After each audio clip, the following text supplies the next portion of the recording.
Good evening. How are we? So, let me get my bearings here.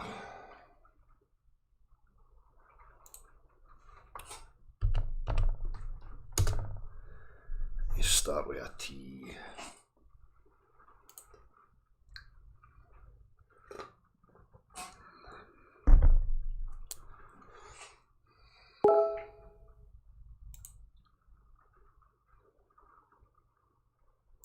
Right. What I need here. How are we all? So, open platform, can talk about anything we like. You can bring whatever you like to talk about. We can discuss anything. I've not got too much to say in regards to the Earth Dimensions this evening. Everybody's heard it so many times. If you're new and you come across this, I suggest that you watch maybe a previous, where you will get an introduction on what people like myself are about. But this evening, I want to talk about Cornholius virus and why everybody's buying toilet paper, because that's much more intriguing to me right now. Cornholius virus and the obsessive need to buy an immense amount of toilet roll. Alright, there's Nagumba. How you doing, bud? Aye. So I'm just saying I'm a lot concerned with Cornholius virus and the copious amounts of toilet roll that's being bought. So I don't know why people are buying toilet roll. I don't know if they maybe paid attention to my last live where I spoke about looking after the earth and flushing loads of toilet roll down the pan and why we should have like a bidet system. So I thought maybe people are eating the toilet roll so that they wipe their arse as they shit. I mean, I don't know. Maybe it is. Maybe it's a cookie plan to save the fucking earth or something. I don't know. I don't know what you need toilet roll for. Your arse. Huh? Yeah. Let's rush out and buy hundreds of toilet roll. So, if you want to join me, we can talk about anything. As I always state, if you're going to come here, we can have discussions about various topics, but when we start getting affirmative claims in regards to some of these topics, then I'm going to have to push, because I can't be bored with disinformation, misinformation, liars. We've seen far too much of that, and we see it continually with the topic of the earth shape. So it's always going to be the same for me. I'm an inquisitive, curious mind, and I like to get to the root of things. I don't like to just have hearsay in people's opinion on things that they know nothing about. So if you want to join me, you can join me. Other than that, I've not got too much to say. I've got plans for the Earth Dimensions topic that I'll be working on this week. Something a wee bit different. So anyhow, how are you, mate? I'm good. Good? Cold. Cold? Good. Wet. Do you want a cup of tea? No, alright. Sure. What have we got? Chris F.E. Jackson, Ali B, Zamal, Zamael, TP in a tree, Matthew C4, Nicholas, David Marks. How he's all doing? I know I'm on a wee bit earlier, but I'm hungry. Here we go here. What's going on? So, right.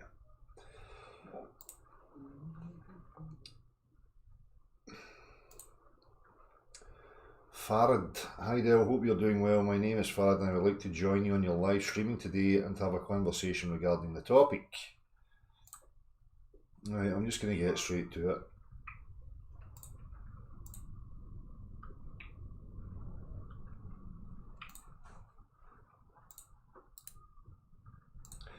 As I say, the new stuff, I'm going to be going through meticulously every aspect of the globular earth stuff.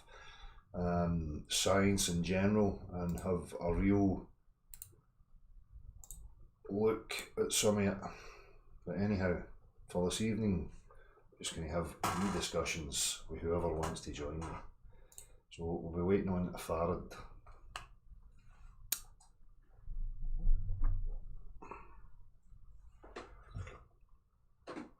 Aye, so that's what I've been hearing. Cleaning products and toilet roll is the panic buy. I heard they were selling like hand sanitizer for like £100 and stuff like that. Aye. I mean, everybody's getting up in arms about it. I mean, even here in the mainstream, you know, they're telling you, oh, it's only going to affect the elderly and people with respiratory disease, which is the same every year. You know, when the common cold, the flu, you know, it's the same shit. And everybody's panicking about it. But what interests me is what it's a stepping stone towards, you know, implementing some of these, because, you know, they're talking about, I call it a wee bit of, is it Boris Johnson, the Prime Minister or whatever, talking about, you know, two possibilities of quarantine and delay. So they're basically talking about either locking the place down or delaying it so that it moves through the populace slowly. I mean, He only phoned me the other night. What's this all about? He's a paramedic. He's like, what's this all about? And he says, I think it's to do with a lockdown or something like that. a lockdown. Yeah.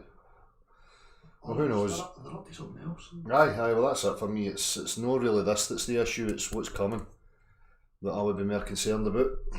You know, mandatory vaccination, I've heard some of that. Mandatory vaccinations, and then they can zap you with the 5G and fucking cause you all sorts of problems. That'll be the thing, you know.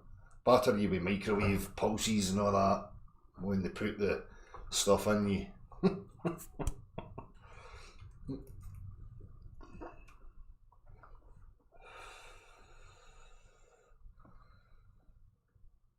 Some nasty stuff that will ruin our health.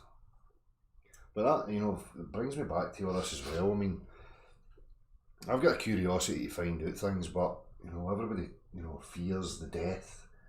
And it's always fear-mongering surrounding death. And again, it's this underlying assumption that the game is to live as long as you can. Because here's the thing, you know, everybody's got to die. And everybody talks about these things, coronavirus, this, that, oh, it's going to kill you, cancel it. Do you know the number one cause of death? Life. Being fucking born. You know what I mean? You don't want to get something like Ebola though, you don't want to be like shitting your lungs out your No, I don't want to you know shite myself to death. No, that's not a very nice way to go, but I mean, at the end of the day, the number one cause of death is fucking being born. You can't hear you. It's your wee midget voice. Squeak! Squeaking away for the corner. We need to come in a bit. Well, this is exactly it. Toilet roll but no food. You know? I mean, as human beings, what is the bare necessities? And that's another thing, you know, everybody talks about the control systems, money, this, that, and the other. The number one thing is dependency for food. As a human being, the only thing you require is, you know, shelter, warmth, and food. Right? So the main control aspects, it's no money. It's food. So, if you don't learn how to sustain yourself, you don't learn what's surrounding you and what you can eat and survive on, then you're going to have an issue if it ever comes to that. But that's one of the main things, it's dependency. It's not just about money, it's the state of the people's minds. You know, people are dependent upon, you know, structure, support. You know, it's always the same. Of course, water. We don't need to worry about that here. I mean, there's fucking ungodly amounts of water coming down right now. When's it going to end? I nearly looked at a wee guy off his skirt, they were all my car door. Aye. Oh my god. Huh? We had 2 days there of a let up, and now it's just back to blocks 2 weeks in advance of just fucking non-stop rain. You know, and then I'm reading wee snippets about climate change and how Scotland is going to be one of the worst affected areas for whatever fucking reason. You know, well, we're just going to get more rain. Well, that's no fucking climate change. No, climate change would be scorching every fucking day for 6 months. That would be climate change in Scotland. You know what I mean? Or even a month. Or just a month, aye. Can't plan anything. You can't make plans here. It's fucking ridiculous. Don't come to Scotland, boycott it. If you're ever planning, boycott it.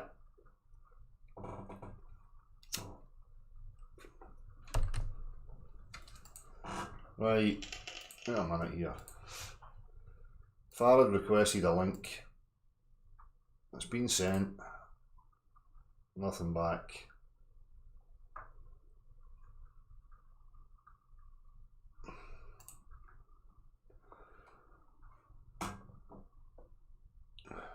What's everybody else saying to it? As I say, this was a spur of the moment because I was planning on just, no going live this evening. So I never had any specific topics to bring up, and as I say, I'm planning on going through and making a series of the Globular Earth investigation.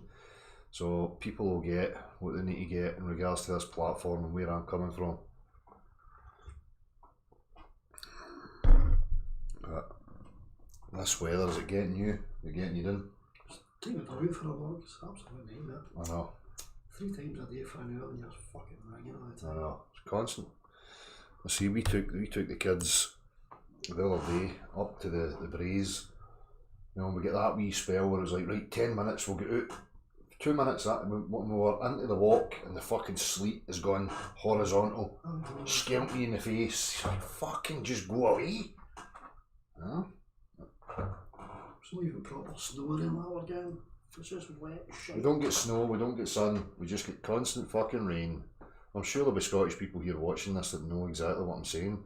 If you don't live here, it just sounds like, we moan about it, but it really is horrifically bad. It's constant thick grey, you don't see the sun, and it's just raining obsessively.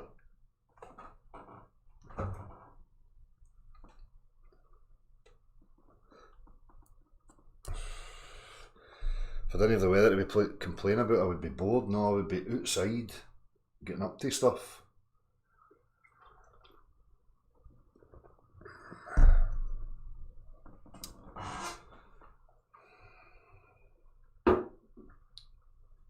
That's exactly what I wish for, perfection. A bit of sunshine. Flat Earth female, how you doing? Should be used to it by now, aye. Get it up, you Bill. We know it's scorching in Florida. Oh, the lightning gets you. Aye. Right, Jacob asking for a link. Ali, I see you've asked for a link as well. Let me get through this. Hang on.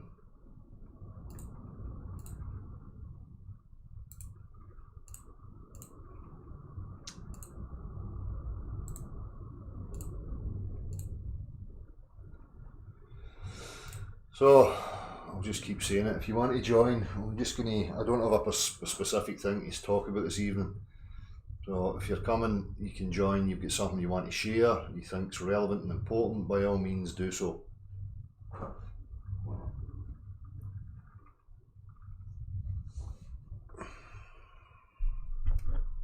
To stay with mates. Many times I go to tell you the Tinterweb persona, they act like that in reality. No. Unless you annoy me. It can be scary. It's Magumba. And I can be scary. Oh, Can I? aye, sometimes. When- They can be scary though, can't they? When am I scary? Everybody's scary to you because you're about that height. You get frustrated quite easily. I've got a short fuse, I'll admit. I've got a short fuse for stupidity. Daft stuff. But everybody intimidates you, aye? Technical stuff. Technical, aye. Aye. When it comes to PCs and clicking buttons, and I don't have any patience for any of that stuff. It doesn't work the first time, I'm not interested.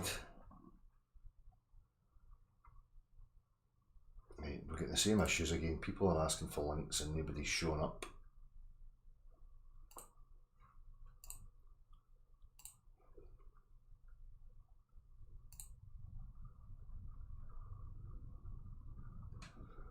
I know David Thompson, they're always up in the visual stuff on the TV of the spinning globular earth nonsense. Again, going back to some of that, I highlighted last week, if it actually was a sphere with the geometry that they say, you would see a lot further. Nothing would be obscured at 12, 15, 20, 40 miles. Nothing. Because you would need to get beyond that way beyond that before anything would be obscured if you lived on a sphere. So all this talk of, you know, between 2 points there's a hump between them, it's absolute rubbish. I don't know why I went there. What was I talking about? No, forget.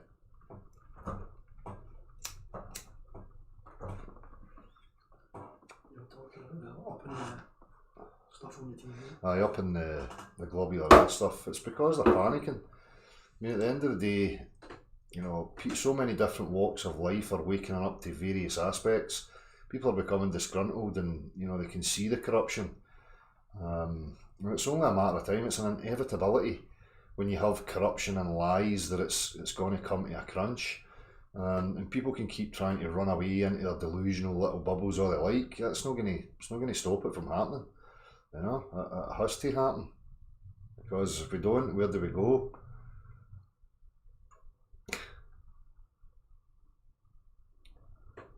Still need to take us on this link.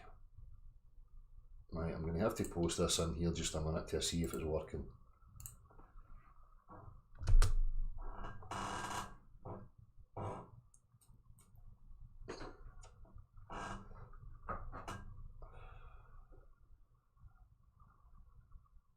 Bigfoot? Derek Reagan? No, I'm not into talking about Bigfoots and all Wee foot. that. Wee foot. Who's this? Hi, Dale. It's Jacob. How you doing, mate? Good, man. I just want to say I appreciate everything that you've been doing. Speaking for the truth. I've been looking into this for the last couple years, and it seems to me that you're the only one that actually constantly pushes for the truth in an honest, intellectual way, and not saying that there's things that we can't prove, like domes and ice walls and things like that. And it just really shown me that, you know, like what really is the truth and what we can't prove. And I'm not afraid to say, oh, I don't know. You know, we don't know until we fully explore, till we're able to fully explore. We really don't know. And that's it. I work at an airport, and I'm able to talk to pilots all the time. And I tell them, you know, how does all this work? Do you have to constantly, you know, dip your nose down for the plane when you're going over the curb? And they laugh. You know, it's almost like they don't even realize it. You know, that they're just going straight. They're flat the whole time. Yeah. That's one of the main aspects of their job, to maintain straight and level flight, you know. But that's when we get into the word game with the globular earth and level denoting something else. That level's actually a curve and all this gibberish. But in reality, we know that, pilots know it.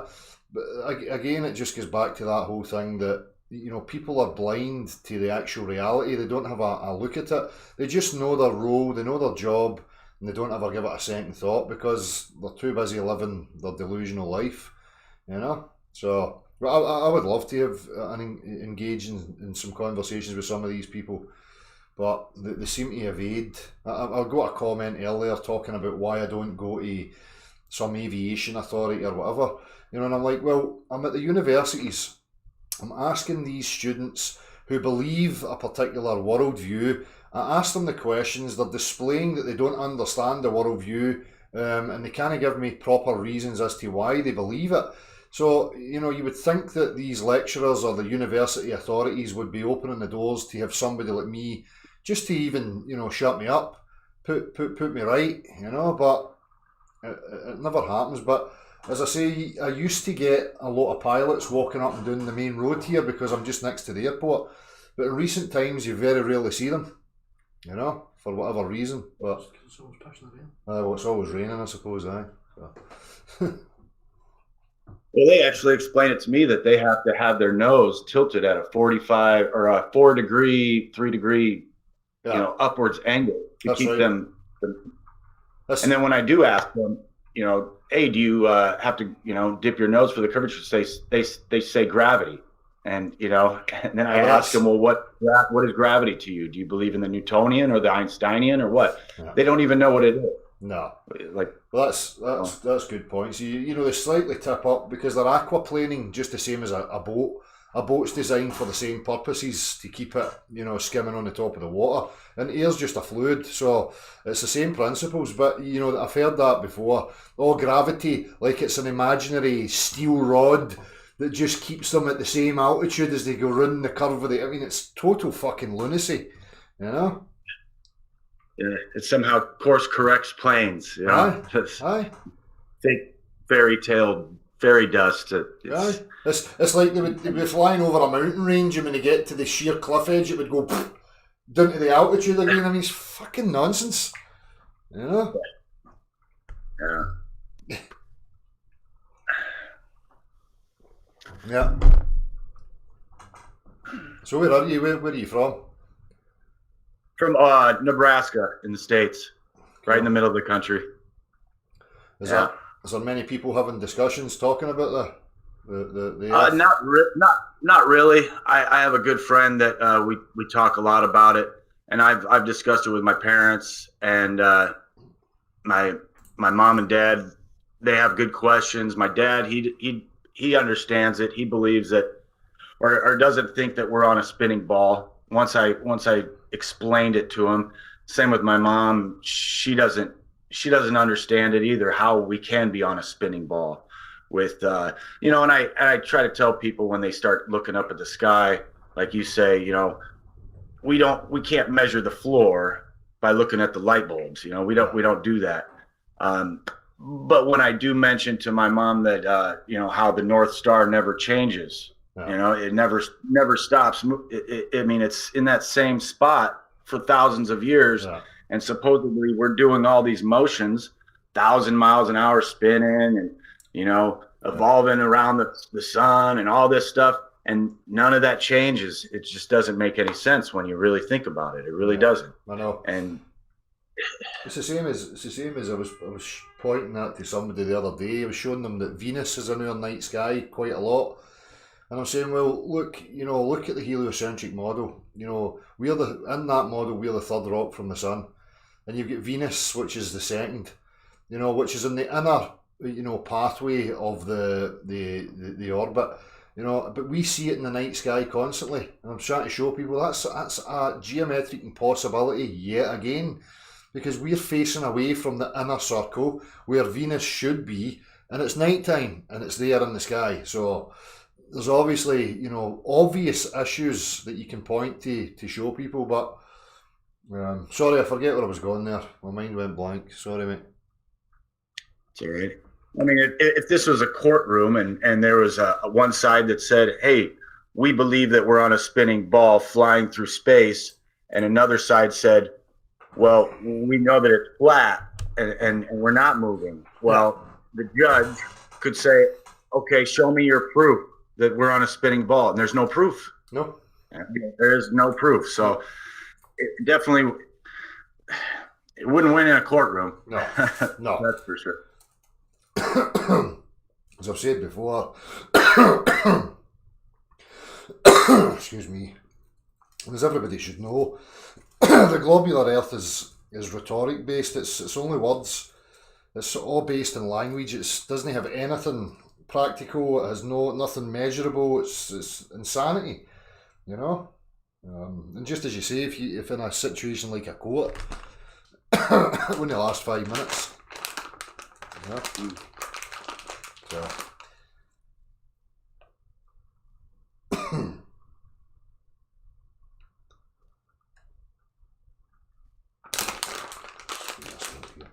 This is kind of off the subject, but have you ever you've heard of the Mandela effect at all? Yeah. Things changing, like movies, and Yeah.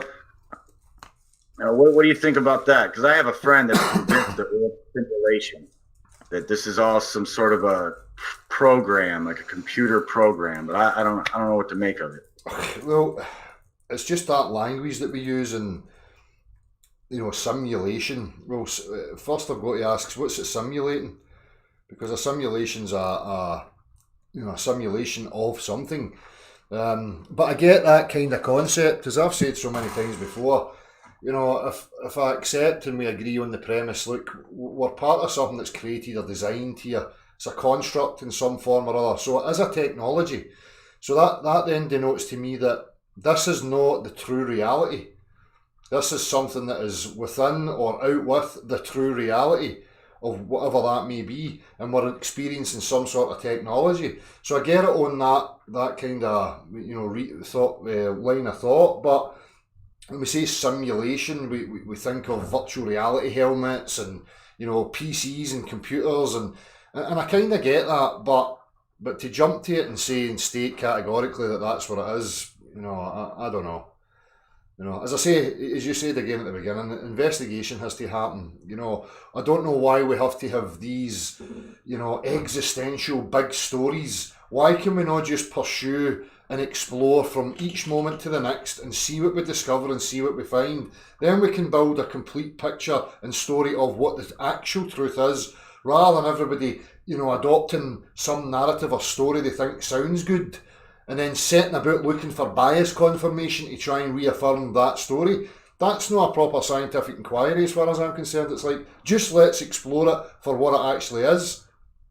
And then we might have why are we being cut off from going south? Why? Exactly. Has to be, there's something they're hiding. Mm-hmm. It's not just south, it's north as well. I mean, Sandra Coolpix 900 suggested a video to me.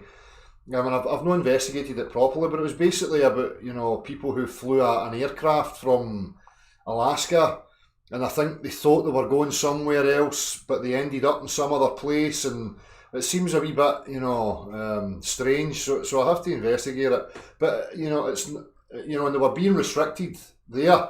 They were being threatened with arrest and whatever else. So for me, it's not. We need to be careful when we focus just on south, because there's other restricted areas that people forget about. So anyway, there's restrictions. I would be curious as to why. Right.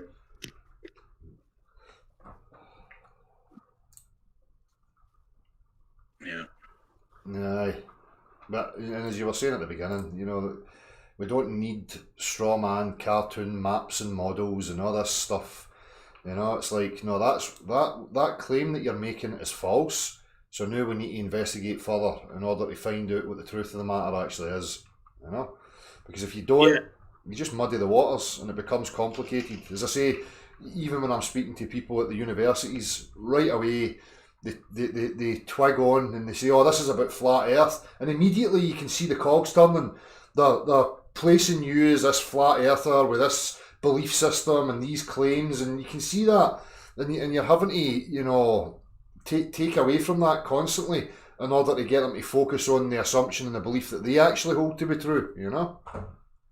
Right. That's why I like when you're asking people at the universities, you break it down simply at first, talking about science and the difference between formal and natural science. Yeah. And when you can agree on something, at that base level, something that you can prove that, that's demonstrable and you can measure and test and prove, that's real science. Yeah. And when you ask them, well, what do you believe in? Everything is, they can't prove it. They can't demonstrate. They can't. No. No, it's the evasive attitude all the time, continually. You can have agreements on, a substance like the water, and then they'll jump straight to the buzzword or the religious mantra, gravity. And you're trying to needle them and say, well, what is this gravity? How does it affect the substance? Can you demonstrate any of this? And it's just all words. It's just religious mantras that they've heard over and over again. And they don't even understand it. That's the point I was making to the commenter earlier. These people profess and claim a particular worldview, and when you question the reasons of it, they don't have anything. It's just stuff they've heard that they're repeating. What about the experiments that prove gravity, though? Can you just shut up and don't be so rude, right? And we'll get to your supposed experiments in a minute. So for me, it's like trying to highlight that. Look, surely there must be a concern for all involved, because this is higher education, and these people are holding these worldviews and professing science, but they don't even understand it. That's got to be a problem, surely. Exactly. It's even the teachers. It's all secondhand information. They don't even know what they're talking. They're just told to teach the subject, and they don't even. Yeah, exactly. So, I mean, we've got P. Mars in here. What's these supposed experiments that prove gravity? Well, there's the one with the first and foremost, comment. First and foremost, define gravity for us P. Mars.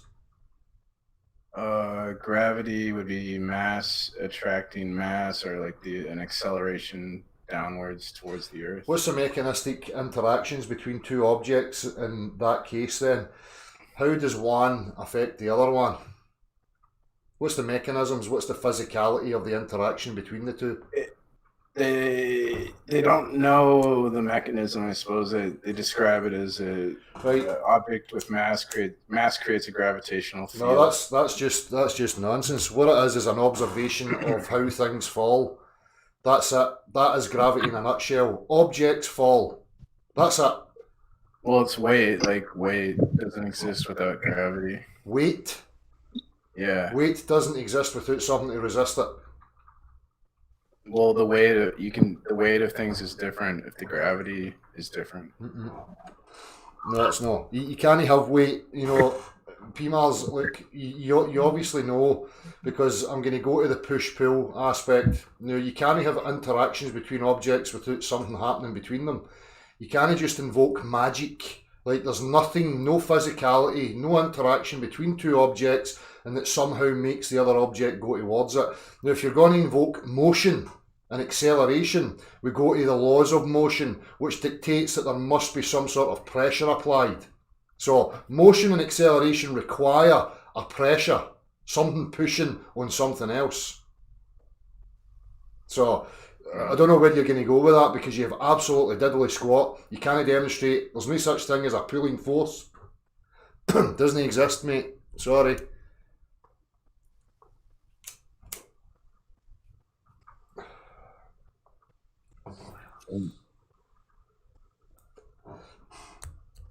Unless, of course, you can demonstrate a pulling force.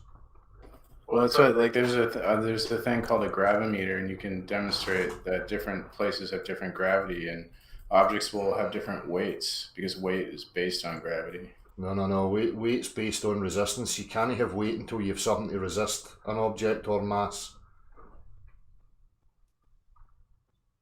I just think gravity is easy to demonstrate. In accordance with the laws of motion, the Earth would need to be moving in a uniform motion, no spinny, wobbly, circular motions. That's not how reality functions.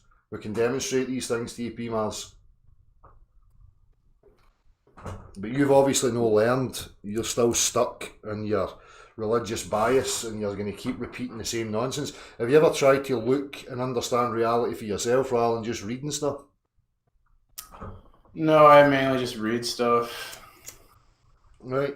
So I'm telling you, I can demonstrate to you that there is no such thing as a pulling force. Therefore, notions of pulley forces are absurd. Okay. Well, go and find a pulling force and bring it to me.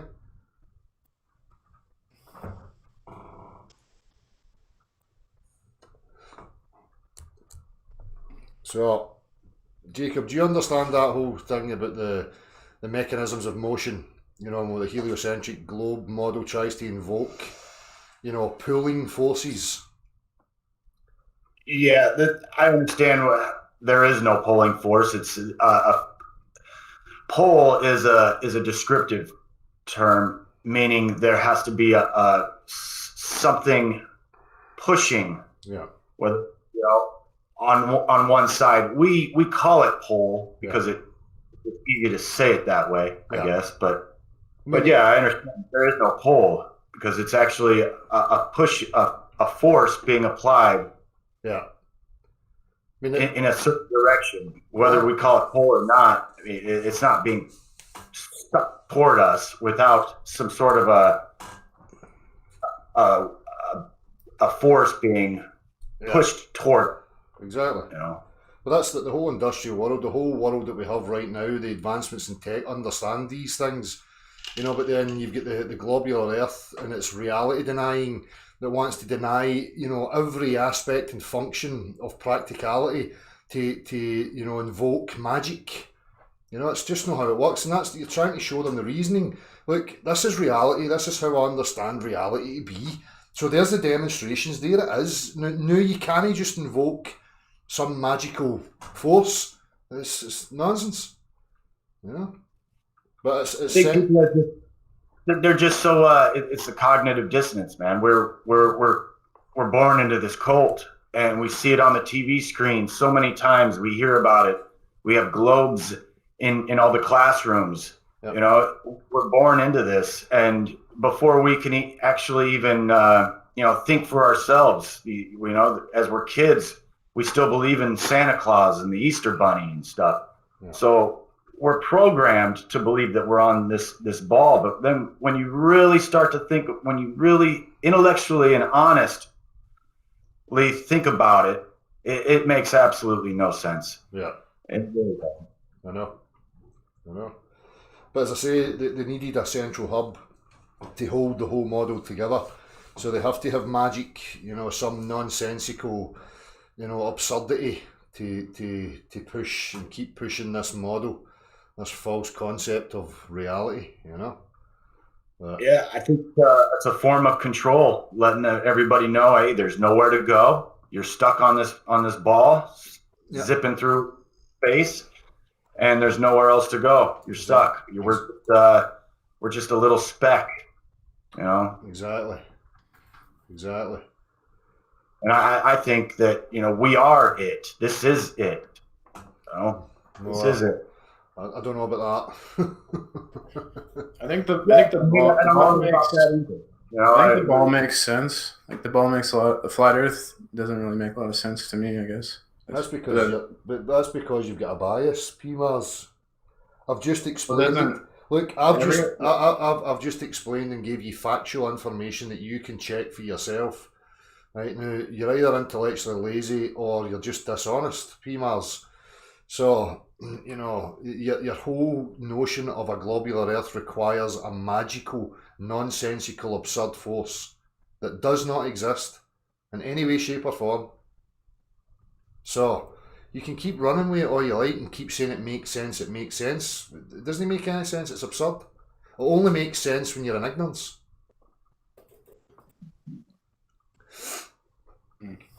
Well, I respect your opinion. Do you think it's not an opinion? It's a fact.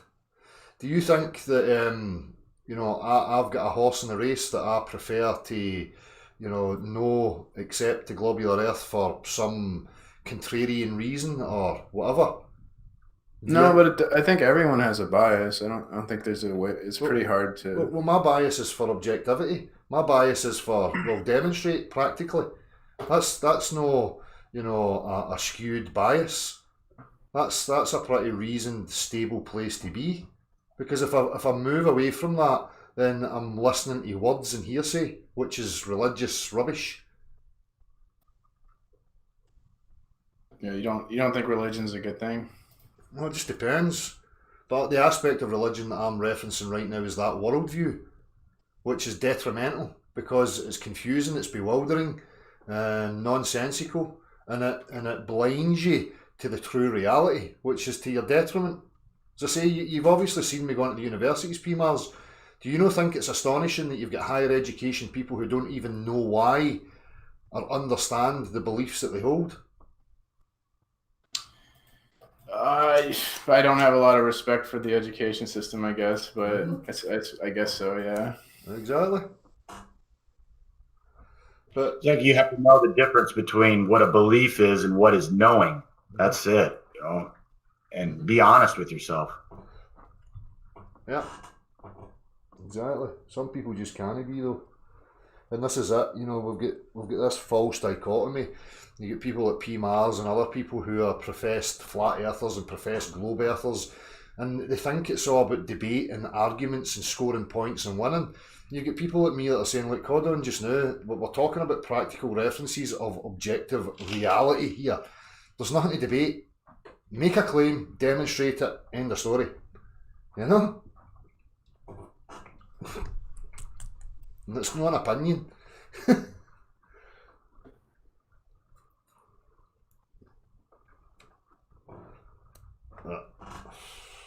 Hey-ho. Yeah, you can't really debate a descriptive claim. A disruptive claim? No. Yeah.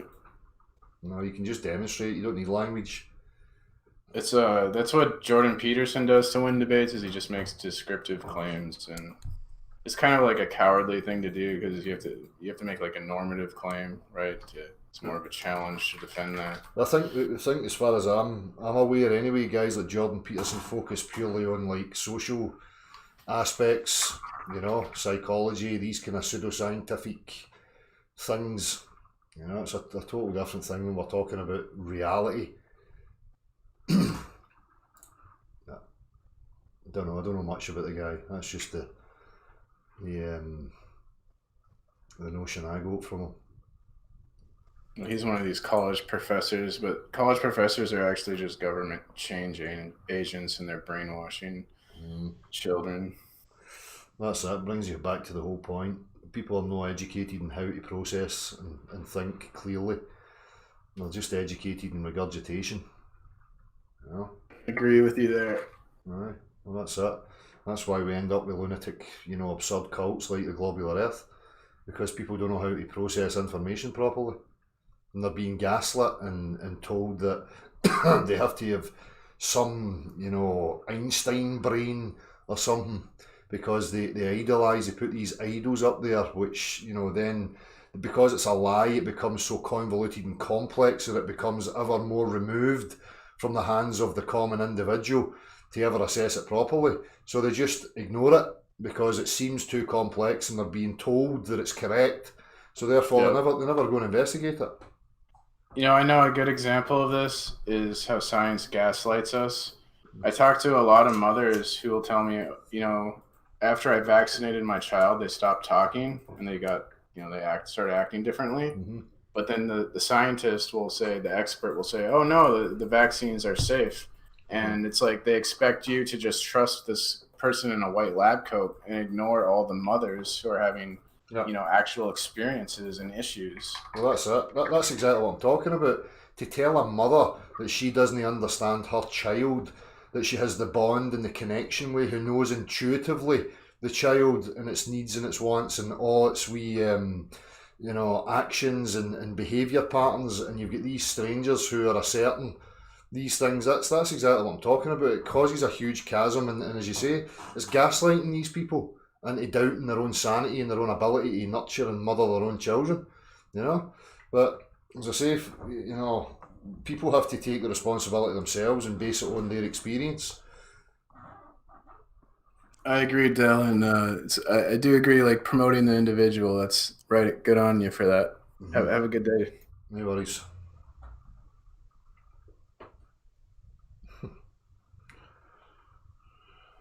All right. I'm just checking these emails here, see if anything else has come through. Right, I'll check them in a wee second. Aye, so no many people talking about it, your neck of the woods then? I take no, it. Not really. And when I do talk about it, it's almost like it goes over their head, like, or they think I'm kind of crazy about it, you know, like I'm some conspiracy theorist, you know. Because I've been doing a lot of research over the last 2.5 years, and I think I'm, you know, I know what I'm saying, what I'm talking about, but it seems like when I break it down simply for them, because I almost forget that they've never heard this before. It almost sounds like, I mean, they've heard of the flat earth, but when I talk to them about things, I'll say, hey, you notice when you go up in the plane, how when you're raising, you know, your elevation, that horizon always stays at eye level. Now that would only work on a flat flat plane. That can't work on a ball because you would be looking down. You know, so when I say, like, when I go back to these simple things, which I've already, you know, thought about that years ago. That's past, you know, I'm beyond all that. Yeah. But I got to remember to just start simple. Yeah. And you know, get the ball rolling in their head, Exactly. so to speak. Get the wheels turning. Yeah. And Get them questioning what they really see and how they perceive it, because you know, yeah. like I talked to them about our perception a lot, you know, and how the lampposts, they get smaller as you look farther away. Well, they're not really getting smaller. It's our eyes, you know. Yeah. And you know, and then sometimes they just want to change the subject, like they don't even care, you know. Yeah. So I know. struggle sometimes. That's the problem. You know, you can reason with them and show them examples like that, and then they'll just jump to something else. They'll never like stop, register it, acknowledge it, incorporate it, investigate it. They're just viewing you as something like just dismiss. You know, but that's the other problem. It's like that's one of the frustrating aspects for me when I go to the universities. Just about every single person, the conversation is on the surface. Because, as I said before, they don't have a deep understanding of the claim, of the model, and its claims, and you know, all the aspects of it. So I'm dying to have a more in-depth conversation with some of these people, but it's really difficult because they're really limited in what they know, and that's again highlighting a huge problem for me. You know. Right. They don't even understand that all the motions that we're supposedly doing. No. You know. No, that's it. You ask them simple questions. You believe it's a globe? Why? And you just see the blank. They're desperately searching. You know, because they saw a picture. Exactly. That's it. Exactly. They've seen it on the TV. On TV. Yep. If you know, if hypothetically we could have removed the TV from the equation, you know, we would have a totally different discussion, because it would never have that sway, that influence of the image that they're seeing through the TV screen, reaffirmed every single day in adverts and everywhere you look, you know? Well, we didn't even get an image until I think it was 1971 or 72, maybe, you know, a full image. Mm-hmm. And so before that, how would anybody really even know what we're standing on? Exactly. Well, just programmed for the last 500 years. Well, from the moon stuff, they obviously realised that they never had the visual tech to pull it off properly, you know, so it was a botched job. And you can see that they really pushed the visual technology from that point onwards until we have what we have today. And even at that, today, it's fucking ridiculous. When you actually look at some of this stuff, you're like, come on to fuck. As I pointed out last week, you know, they're supposedly doing 17,500 miles an hour. You know, 200 miles an hour above an Earth of a circumference of 24,000 miles. That would just be a blur. You know, you wouldn't have this serene, you know, hardly moving spacewalk rubbish. People just don't think about it clearly. Right. They think that we just can see things that are trillions and trillions of miles away. You know, it's absurd. The crater, the biggest crater on the moon is like Tycho crater. I think it's like 53 miles wide, and we're supposedly we're able to see that 237,000 miles away. That's like, you know, you wouldn't even be able to see that. No, that's the thing. If you'd done that on a scale and you went, okay, I'll scale the moon to a particular size in relation to a distance, you would realise that it would be like a pin drop, a pinhead, you know, that you could barely fucking see. Again, it's... I have a telescope, and with the German equatorial mount, and with that German equatorial mount, how that works is I polar align the telescope to the North Star, because the North Star never moves. Yeah. And once you polar align that telescope, you can look at any star or any object in the sky, and it will arc perfectly for you. It already has that arc built into that mount. Yeah. So they all are moving, you know, in a perfect like circle, I guess, above our head. Yeah. You know, and the arc is just an apparent, you know, visual. again, Right. it's the things that it's like I say that to people continually. Okay, so you think the aircraft coming from the horizon is arcing over the top of you? Now, do you actually think that it's covering that much of the globe to have that much arc in that space of time? No, it's about your visual perception and how we perceive the world through this apparatus that we call the eye. You know, and that's the only ever play on that. They call it a celestial sphere. That's is right. how it's Yeah, and it's described. And yeah, it's almost like we're looking underneath, looking up at a dome. Almost. That's how we perceive it.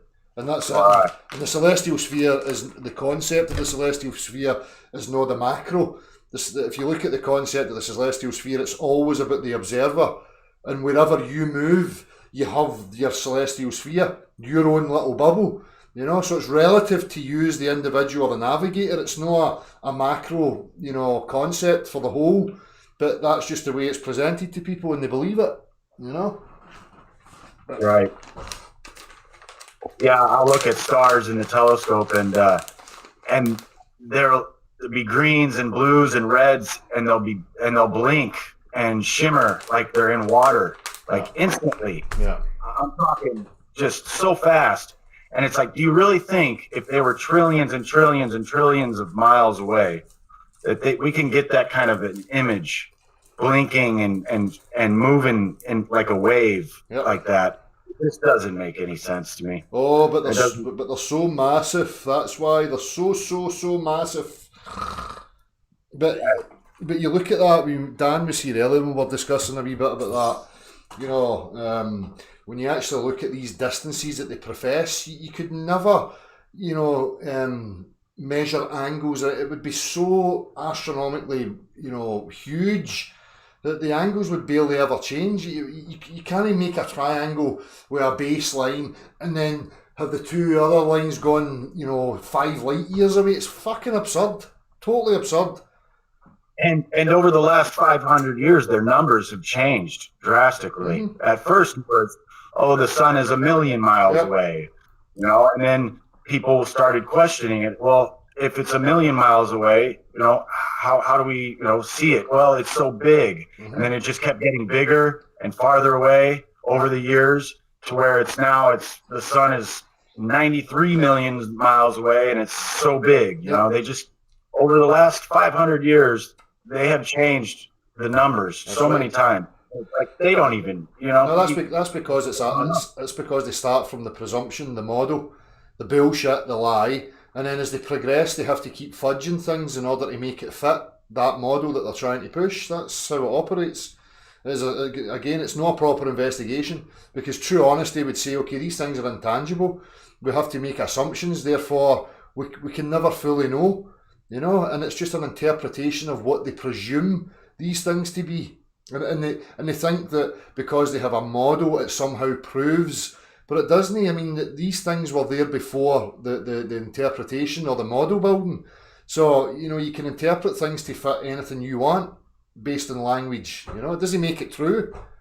Math. I mean, like I tell people, I can wiggle my ears. If I wiggle my ears fast enough, I can jump off this building and fly. Right. And I could write it down in math. And it would work. It would be true, but that's not reality. That's it. And then you back it up with cartoons. Oh, look, here's me flying using my ears in a wee cartoon. That's it.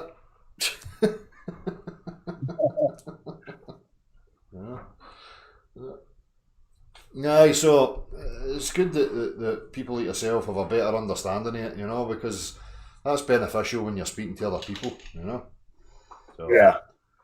As I say, I try to stick to the point, and I stick to natural science, what we can prove, and I like to talk about water a lot, because it's a natural, the physics.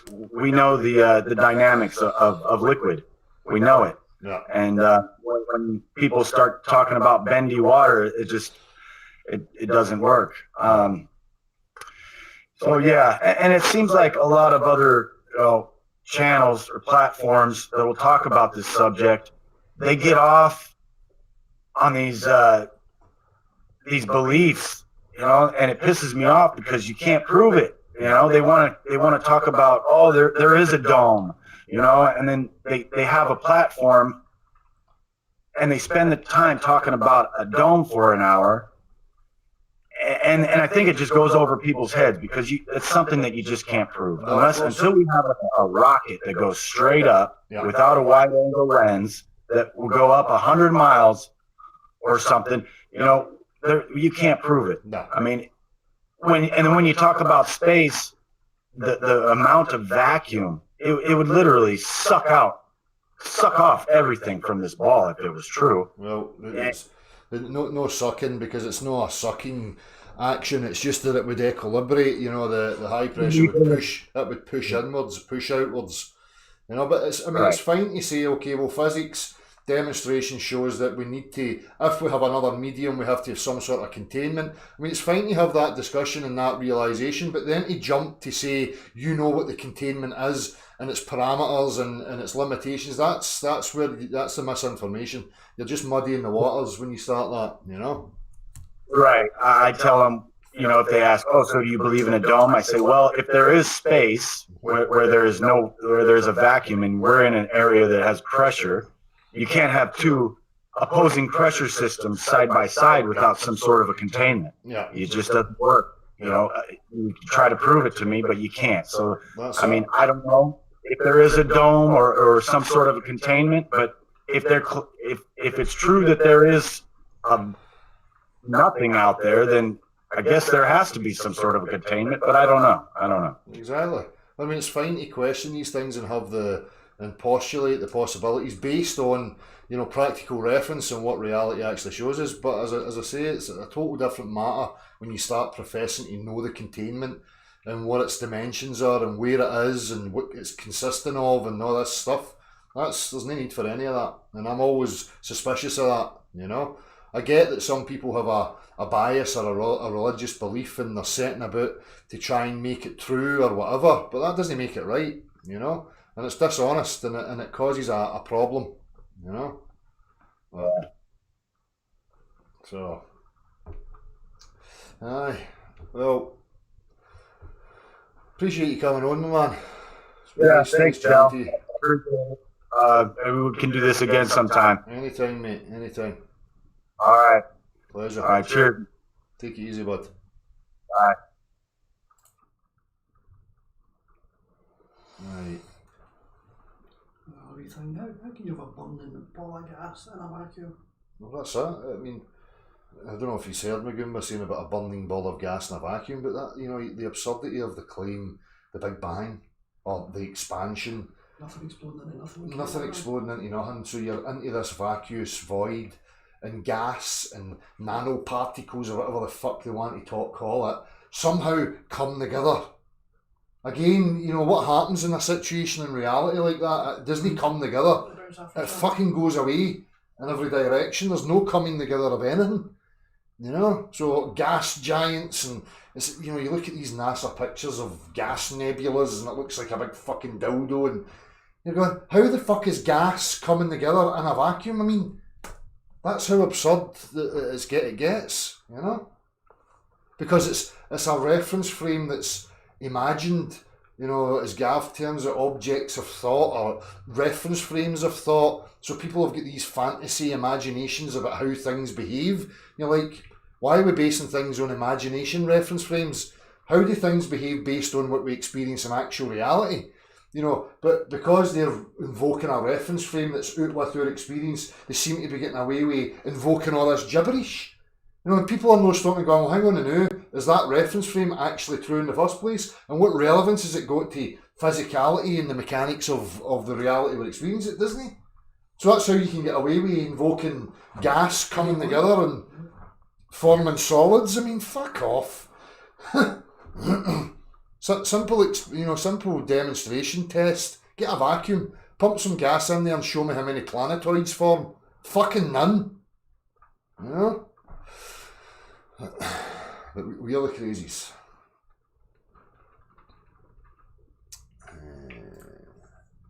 G Watts, I know you want to fight, but what else? Want to fight who? What are you talking about? Is that Jim Rock? Eh? A gym what? I don't know. Boxer. Be a bum boxer.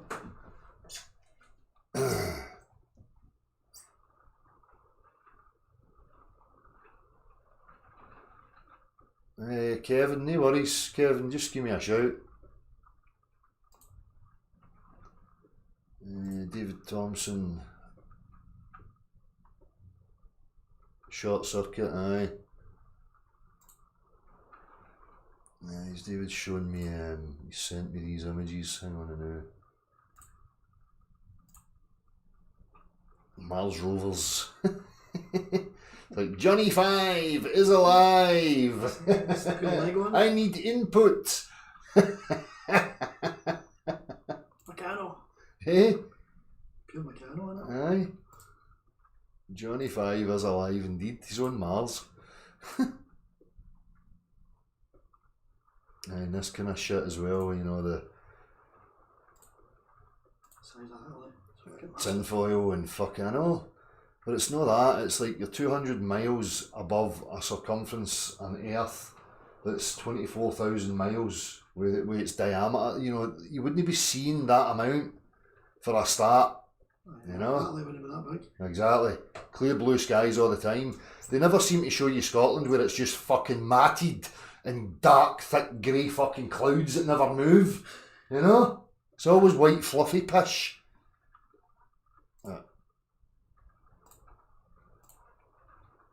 Cartoons, rubbish. Oh, I seen it on the TV, it's scientifical.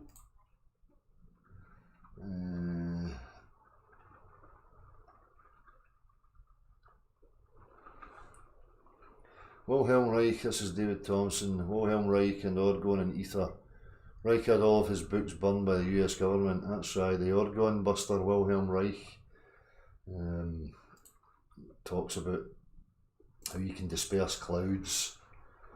I think the one that he offered up was the copper pipes, the double terminated crystal and the iron filings. People can check that out for themselves. I've never gave it a bash, but I think that some people have and they've kind of advanced the tech. Don't know if it works because I've not tried it myself, but I would be interested if anybody does or anybody has the logistical capabilities to try it. It'd be interesting. But as I say, let's abandon fucking Scotland and start forcing them to utilise weather modification. You know, give some sun, you bastards. If you give me some sun, I'll stop talking about the earth shape. I'll be too busy sunbathing.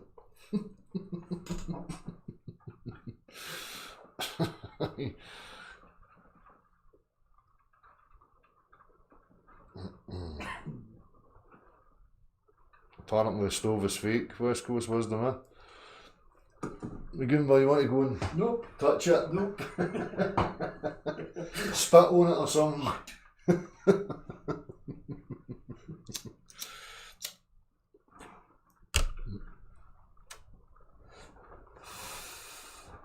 How you doing, Gav? If anybody wants to join me, you need to send an email. You hate the topic, but I love to think. What topic's this, G Watts? You've been very, what's the word? Cryptic. I don't know what you're talking about. You says, I know you want to fight, but what else? And then, I need, you hate the topic, but I love to think. I don't know what you're talking about. Why don't you just come on and tell us what you're thinking? Rather than us trying to play psychic guessing games of your cryptic gibberish. Aye, we need hundreds of cloudbusters in Scotland. Everybody.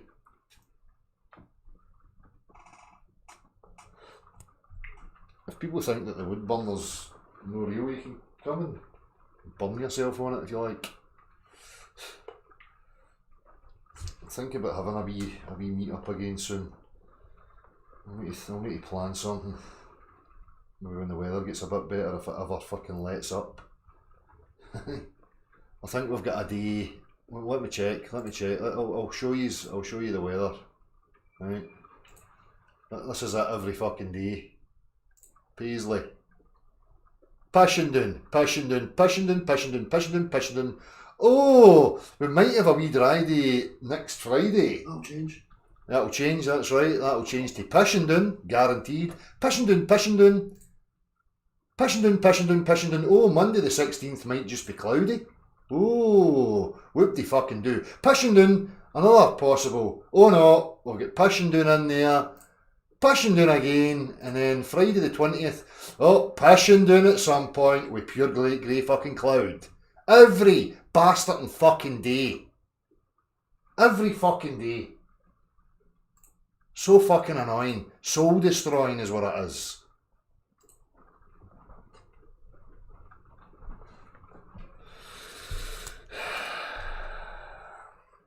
I would love to get out of Scotland. I'm fucking homicidal, suicidal, Lisa Hawke, honestly.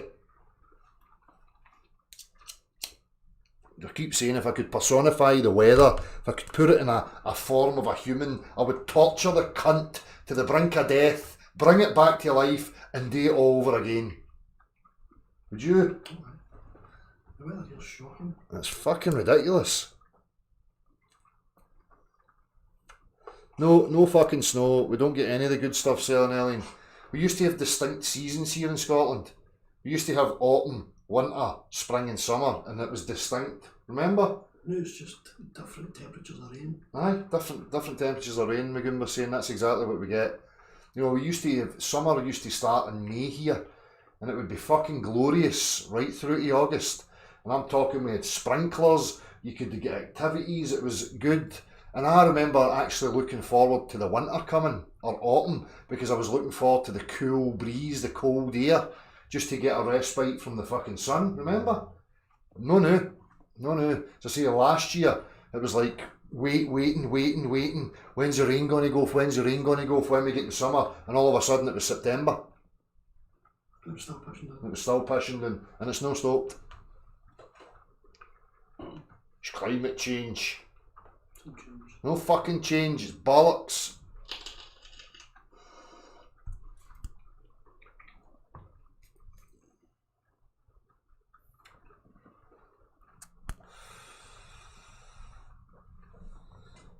I move, mate. I wish it was that easy. As I keep saying, all you poor bastards that watch me, it's no fair. Why are none of you rich?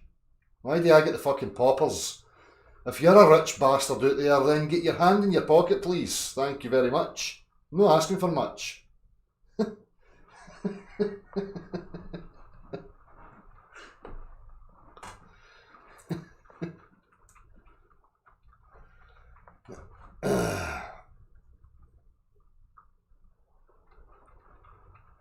Yeah, the geoengineering deal who's asking exactly, mate. You know, it's documented that they've got weather modification, you know? And people just think, it's conspiracy theories. They know how to fucking seed cloud. They've been telling us about it.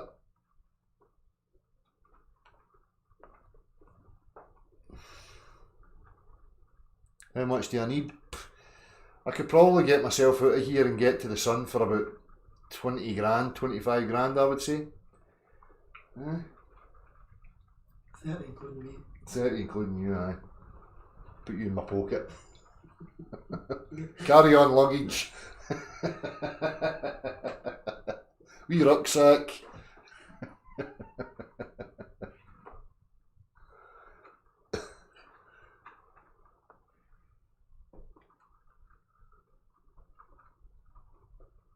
Nah, when they monetise it, beyond belief, it's no mines to monetise.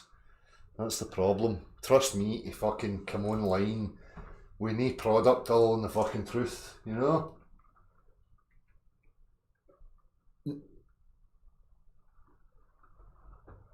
Sent an email. Oh fuck, I've got a few here. Right, hang on. We've got Nick and Portishead, not Phuket, so it's Portishead word. I think you need to change your name then, Nick, because that's fucking false advertising and all that stuff's. You'll not be tan anymore, that's for sure. Eh? You'll not be tan anymore. No, you'll not be Stan. No worries, Gav, give me a wee minute.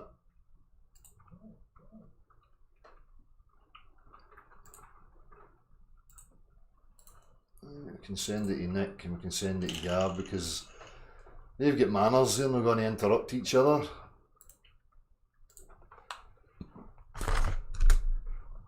Right, Nick, link's coming your way.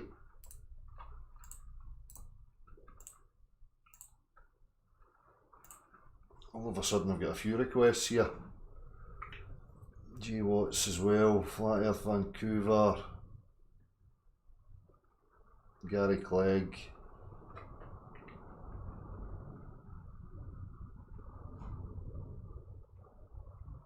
Right, so I've got two people on their way. I've got Nick, Portis Edward and Gav.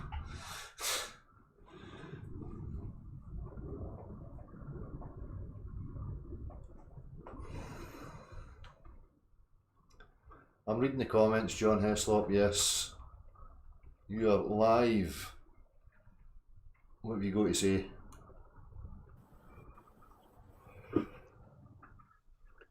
Hey, Nick. How's it going?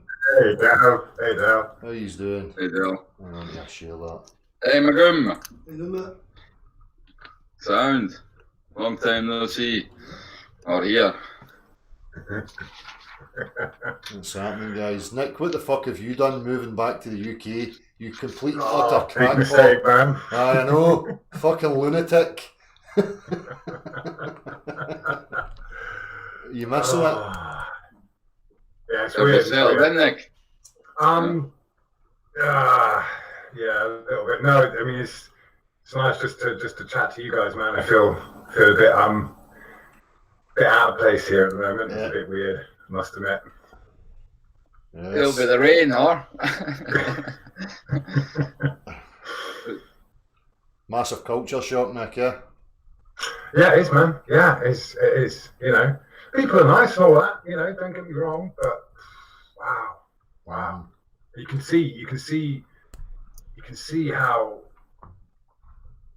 just everything you've been talking about, everything, you know, the propaganda, laying it on thick, the fear, just people like, you know, I think the guy was saying that people don't realize, they're so immersed in this whole thing that's going on 24/7 around us that people haven't got time or the presence of mind to think about what's actually being done.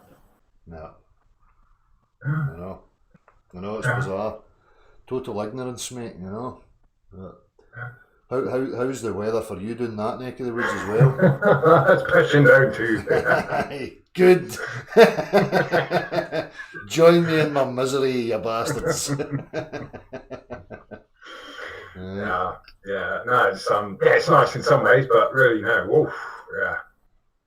It's pretty gloomy. It does. I tell you what, it does make a huge difference as well. You just look out, and if it's gloomy, it's depressing. It really is. So, you know, just compared to having the sun, and yeah, just simple stuff like going a walk with the kids, taking the dog and the kids and going a walk. You're like, canny. You know, it's too bad. You know. But, yeah. I say I could bleat on about the weather until I was fucking blue in the face, but you be like me. I've got a topic of discussion, lads. Go for it. It ties into the weather. Go. But so, Nick, just one quick question: have you noticed any change, let's say, in maybe even having a cold coming from Thailand to Britain?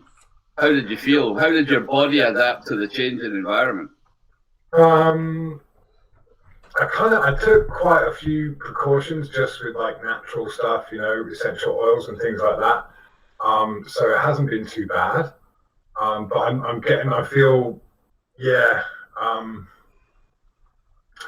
know, I mean, it's not weather related, but like the water is, it really stinks of chemicals here, you know, and I've noticed I was buying bottled water and then I just tried using you know, water out the tap like everyone does, and I woke up the next day and it's just like I could feel it in you know the difference. So So where I'm going with the question a little bit is, and it ties into this coronavirus, right? Right. Now, I'm not entirely sure whether a virus is a real thing or whether it's just a mental object of thought, right? And if it isn't just a mental object of thought, or put it this way, if it is a mental object of thought, then there must be some other cause and effect as to why people, when they're in the vicinity of other people, get sick, right? So one of the things I've heard was that if a body, and everybody has a different body with a different level of toxicity, depending on how well you look after yourself, right? Or what you eat, or what you consume, or whatever, right? And if you have a change in the environment, for example, winter comes and it gets cold and windy and wet, right? Yeah. Then your body, as being a pressurized suit, has to adapt to that, right? I mean, you're a bunch of substances in a medium, and you're interacting with the medium all the time, right? You're pushing against it all the time, right? You're making impressions. It's making impressions on you, right? Yeah. So if you have a high level of toxicity, then probably one of the first things your body's going to do when it has a change of environment is to start getting rid of this toxicity, right? Which is basically the mucus and the shit that you get when you have a common cold or a flu, right? Your body is apparently, taking the shitty stuff inside you, encasing it in a kind of bubble of mucus and fluid, right? And then, getting rid of it through whatever orifices you happen to have, right? And it could well be that, the people who react quicker to getting something like what appears to be a cold are just people who have a high level of toxicity, who aren't well anyway, or have some level of dis-ease, right? And they're the first ones that then have the symptoms of a cold or a flu, right? And the people who come afterwards, who maybe, don't have that level of toxicity, get the cold or the flu later.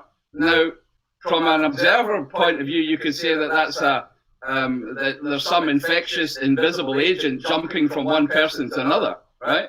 But you could just as well easily explain it in terms of what I've just said, right? Cause and effect on each individual depending on your own level, right? But if you've got a whole bunch of people in one place reacting in some way, then it looks as though they're all catching something, but it's not. They're just a delayed start to the change in environment based on their level of toxicity. Yeah.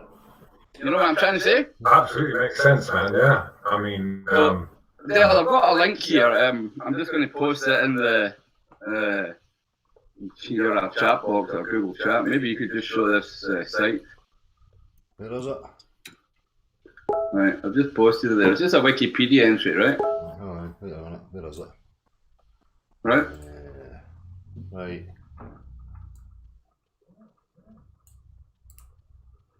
Okay. Yeah, so he's there. Aye, I'm still there. Have you got that page open now? I'm not opening it yet. I'm just putting it in the chat box now. Right. Right. Hang on. So it's called Contagium Vivum Fluidum, right? A contagious living fluid, which was the first phrase used to describe a virus, right? And basically, when Louis Pasteur first, he couldn't see, or put it this way, when he removed all the bacteria of infection from something, and he thought the body was still infected, i.e. was still showing the symptoms, he said, even though I removed all the bacteria, I couldn't see anything. So he postulated that he found a pathogen, like an infectious agent, that was just too small to be seen by the naked eye, or too small to be seen in a microscope, i.e. an optical instrument, right? And that's when the idea of a virus came up. They're infectious agents too small to be seen by a microscope, right? Where they basically, I'm just saying, or I'm putting it out there, everybody should take this, whatever they feel, that this could just be a basic mental object of thought rather than anything else. Because, again, we're just talking about visibles or invisibles in this case, right? Which they say they can't see, right? Well, that's why they've always got an artist's rendition of viruses. It's always some comical cartoon stuff. Horrible fucking. When you get so small to scale, Dale, then it turns into cartoons. Exactly. It's just like the big balls. Exactly. Some horrible, slimy, fucking hairy creature You know, that some artists fucking dreamt up. Right. It's interesting that as well, because you know I noticed that I'll pick up that, or I don't pick it up, but I'll end up with something like that when I'm mentally and emotionally stressed. See, if I'm going through like a worrying time and I'm really drained mentally, that's when I'm more susceptible to get something like that. Right. You know, so there's Right. I think there's loads of different factors, just as you say, you know, that play a role in it. Aye. Well, the first guy, the second guy then said, okay, to make absolutely sure we've got rid of all the bacteria, they then used a porcelain water filter there, right? to get rid of apparently everything, right? And all they were left with then was stuff they couldn't see, and they can't filter out, right? Yeah. And then, and then, I mean, if you read the Wikipedia entries, it's words like ideas and became convinced of, all these scientists, it's a string of narratives that people buy into, right? Yeah. There's a kind of consensus among the scientists, and then all of a sudden that's the main cosmological or scientific thought on that, right? Yeah. But we're basically just, again, chasing mental objects. So if I ask myself as a mathematician, what is the measure of a virus, right? Mm-hmm. How do I actually measure a virus? What's the quantifiable unit, Dale, right? Exactly. The quod erit demonstrandum that I need to actually, and it must pick a measure of a virus. What are these testing kits testing for, right? Bollocks. And at the end of the day, the common cold's prevalent every fucking year, particularly in the north. So, I mean, all this vaccines and fucking, we know the universe and the yada, but they can't identify this wee microscopic critter and get rid of the fucker. It's total nonsense. Total nonsense. Again, if you look at things in different ways, right, for me, all of these things are up for question, right? Because I've got my own constitutional experience of having a cold, right, and changing between environments, and as you say there, my mental situation or whatever, or stress, or all these things will play a role in how you feel and how your body reacts. Yeah. So putting a lot of people in a certain situation in a certain place with a certain pressure or stress is going to cause the same symptoms in people at different stages in time, right? But is there a cause and effect and an invisible infectious agent jumping from one to another? I'm asking the question. Well, can somebody please show me the measurements? It benefits them invested in the pharmaceutical industry, because if they can, they can take the upper hand. Oh, we know these things, and we have this potion and that potion to target it, and this, that, and the other. Whatever. Absolutely. As I say, people are getting these vaccines every fucking year, and they're ill, and everybody else gets the same illness. So what's actually going on? I don't know. I'm just asking the question from I'm not saying any of this is correct, right? I don't have any, real measurement that we can all agree on and that is, commonly available to us to demonstrate to each other. Yeah. All I'm getting is theories and cartoons and mental pictures. It could also be some intrinsic aspect of the body as well, as you say. When it gets too toxic, it just has this process where it gets rid of it, and that's what we call the cold or the flu. It's just going through the process of getting it out of the system. Makes sense, man. Yeah, for sure. I mean, I know that's.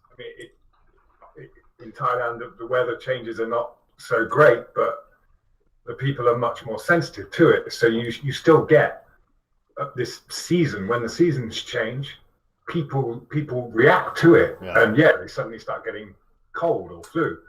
And there's no treatment really. I think. Just to your original question, Gav, was there was, I didn't get any runny nose and stuff, but certainly internally, lots of gas and there was a lot of it was just felt very uncomfortable for a couple of days because not necessarily just everything, just different environments. So and then, see if you can. You were farting. Were you farting differently? If you can get one, Nick, get yourself a distiller, because you'll see what's actually in that water when you see what's left at the bottom. It's fucking horrific. I know. Well, obviously back in Phuket, that we just use we use desalinated water. It's really nice, but yeah, just so, and yeah, back here, that's the thing. I've got to. These are all things that I've got to, you know, start buying again, man. Yeah. Are you back permanently? Do you think? Are you just back for a wee period? Or? You know, just it's the original plan was maybe 3 to 6 months, but this could be several years. I've just got to sort everything out, get the family, at least, you know, have that choice. It's just Yeah. you know, I can't say, but yeah, it's a bit rough, but like I was saying, you know, the opportunities here are actually a lot better just because I'm a native. I don't have to worry about, you know, right to work and all that stuff. Yeah. So in that sense, I can do more for my family by getting reestablished here than I can, you know, fearlessly treading water all the time over there and worrying about getting busted and by the Thai Inquisition. Yeah. Good, mate. Good. Hopefully it all works out well for you, mate. You know? Yeah, thanks, man. Thanks. And You're certainly a lot closer, Nick. We can all get to see you. Touch you. Yeah, it would be good. Meet up. Yeah, it'd be good. Would be good. Yeah. So see, I was thinking about that. We need to try and organise something that would be good. Even maybe organising something kind of centrally, you know, and invite everybody, you know, and we can have a meet up somewhere close. You know, I'm willing to travel a wee bit. You know, I think that'd be quite good. Me too. Well, likewise, you know, whatever comes up, would be good. I can have a think about it. Let's try and organise something. As I say, better wait until we get a bit of temperature and better weather, hopefully, you know. Wait till we all shake off that cold. That'd be good. Catch The the spring's bastard. coming. Exactly. Better for me. Yeah. So I was actually just looking at watching the moon as well, just, you know, comparing to how it can be, you know, the observations you make, or I can make in you know, near the equator, and it's, you know, well, I know you can't tell anything from, you know, looking up at the moon, but to be honest, what it would fit more with, if you were gonna just base everything off observations, is us being inside something like that. Yeah. You know, because the way you know, as you're talking about the way it arcs, the moon arcs over here, and you know, compared to how it just goes overhead at the equator. But I was just trying to just realign myself. So of course it makes east a totally different direction when you're in those different locations. You know what I mean? To try and line yourself up with the way the moon's orientated here compared to the equator, it's it doesn't. There's no way it fits with the globe idea anyway. But it's always a problem, though, isn't it, Nick? This is the thing. That's purely a visible phenomena, and trying to treat it like a solid 3-dimensional, you know, object, and there's only one. And I mean, it's all this thinking that we're constantly trying to battle with. Sure. You know? And it's, as I say, you can't look at them without making assumptions if you're trying to figure it out, and that's always the problem for me, you know. Yeah, sure. Yeah, to actually attend to what the eye is seeing at any given point, right? Yeah. In your head, like, you know, because you find yourself thinking about other things and not noticing that you're seeing, right? Yeah. You know, you'll walk places, you know, and you wonder at the end how the hell you got there, but it was just kind of, you know, instinctive, and your mind was free to think about other things, right? So we don't attend to the way we see things, and a visible position is definitely completely different from a physical position. We know that, right? Even the light in the sky, Nick, is subject to your vision as well. So its visible position is, you can't always go from where it physically is, right? So No, exactly, yeah. And I that's, know you know that, but I'm just repeating it for the sake of it. Sorry. Okay. No, but yeah, absolutely. But that's the thing. It is so inconclusive. You can't make any kind of judgment from that. Well, see, I mean, the thing is, if you were to, one of the things they used to measure was where the sun came up after a whole year going round. So if you were to look at the position of the sun on the 23rd, of December or something, right? And you were to line that up with two rocks in the ground that are physically immovable, maybe a mountain, take a mountain, anything that's fairly solid, right? And line it up so that you've got 2 points and then the place where the sun comes up, and that's the way they would tell that a year had gone past, right? Right. But you had to have a physical reference, right? You couldn't just stand and gaze up at the revolving lights, So, yeah. Yeah, absolutely. But of course, and the lunar calendar it's weird how it works in tandem, but it also has its own separate thing going on. So as far as seasonal changes go, the moon is so much more accurate, and the weather will change according to the moon. It's like Absolutely. It's like turning on a switch. It really is. It's incredible. I mean, I honestly don't know if that's the same here, but definitely in Thailand, when they're everything, all their festivities, all their seasonal events are based on the moon.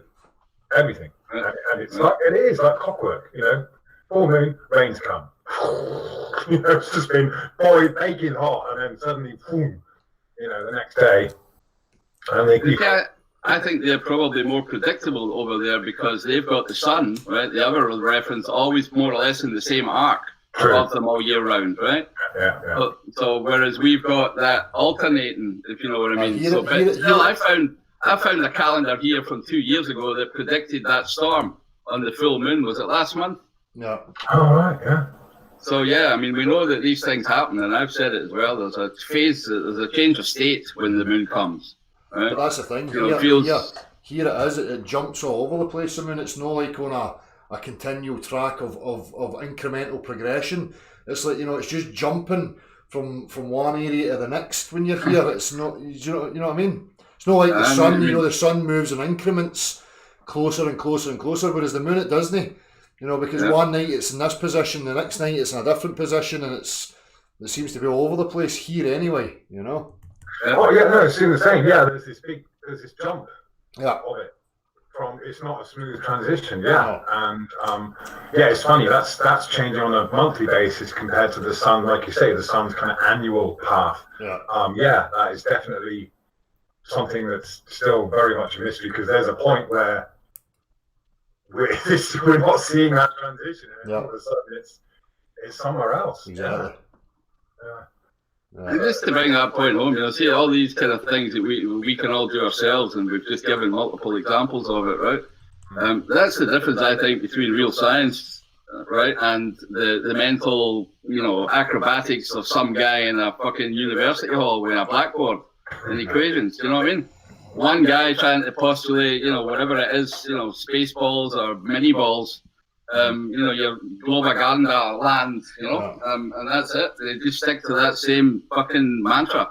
But the real science is where you have to do a wide inquiry, right? Get everybody's experience, the accrued wisdom of mankind, and that's common knowledge. Exactly. That's real science. That's real knowledge. That's what I always mean by full exploration. It's not just about a band of merry men going in one direction. It's like having the majority of the populace inquiring, making observations, cross-referencing with each other, sharing the information freely, and that way we start to build a clearer picture quicker, But it's still all this compartmentalised of what we spoke about earlier, people with bias and beliefs and all these narratives running, rather than just pure inquiry and sharing the observations, the information that you're finding, Yeah, and identifying that base bunch of stuff that we can all agree on, Dale. Exactly. Right? That real, how should I say, foundation, first principles, things because that way then everybody's on the same page too. Exactly.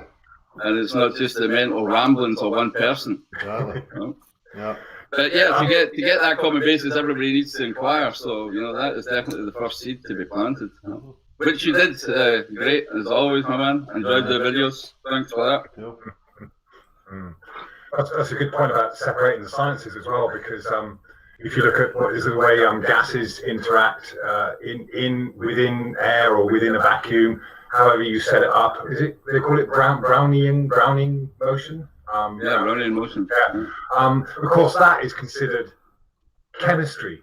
Yeah. But of course, what it's demonstrating to us is that in physics, there is no such thing as this magical force of gravity that would affect gases. But of course, that's like, okay, that's not the realms of chemistry anymore. So it becomes, like you say, Del, just compartmentalized, and it's kept like that. It's set like that and kept like that. And so, yeah, I mean, when chemists and physicists and whatever are talking together, or not even having this imaginary divide between the sciences, because look at the human body, like you were saying, Gav. It's chemistry, it's electricity, it's all that, it's all combined. And then the differences amongst all of us, right? That whole range as well, right? Yeah. So yeah, and every that's it. Every case is unique to, and again, the problem we have is everything being standardized. Incredibly so. So pick one thing, everybody believes in it, and and you miss the experiences of 7 million or however many people, billion. Exactly. It's a subtlety of that, talking about it earlier, the imagined reference frames, objects of thought, reference frames that are objects of thought, and then trying to transpose physicality into these and coming up with, complex bullshit that's got no relationship to what we experience in actual reality. But it's really subtle when you actually look at it.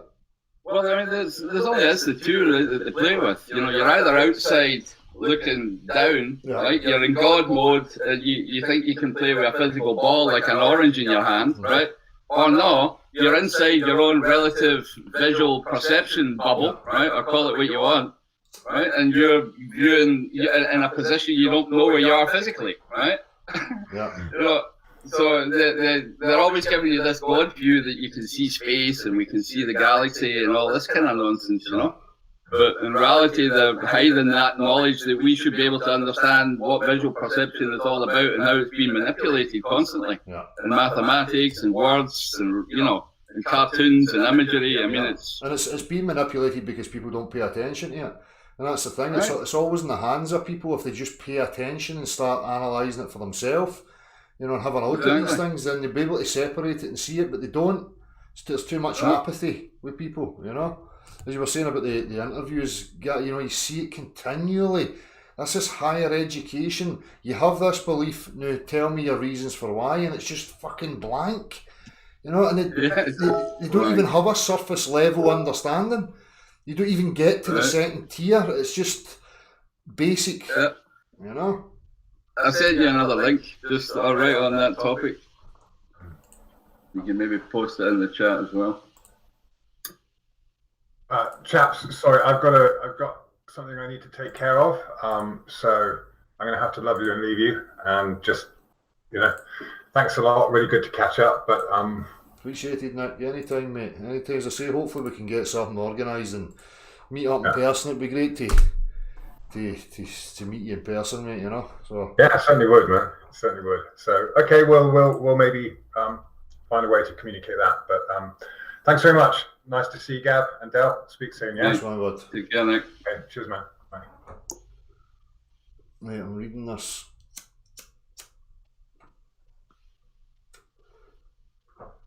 Mechanical arts are a medieval concept of ordered practices or skills often juxtaposed to the traditional 7 liberal arts, also called servile and vulgar. So if you didn't go on to study and go to university and get an education and more letters after your name, then you were at least you should have the mechanical arts, right? Yeah. That's why it was supposed to be servile and vulgar, because the brainy ones or the philosophical wankers, thought theologians, all these, big deep thinkers thought that it's vulgar for us, But it's quite interesting that, basically what you need to be a free man, and the main topics are basically tailoring and weaving, agriculture, masonry, warfare, hunting, trade, cooking, blacksmithing, and then navigation, medicine, and theatrical arts. I like that. That would be the media. Yeah. Aye. Yeah. Right. News, theatrical arts. Yeah, so it was just quite a nice wee read that's been around for a while, and it's basically exactly what you're saying, Dale. You know, that knowledge that people don't, have, right? Yeah. Because they're all trained to believe that they have to go on to be mental, I don't know, brain surgeons and stuff like that. You know, wacky world we live in. Of course. Sorry, I'm just getting distracted here. I've got a few emails, mate. I'll just pop them the link while we're here, and they can have the one that we're in. But I'll just Aye. I'll hang around for a wee bit still. That's all right. Right.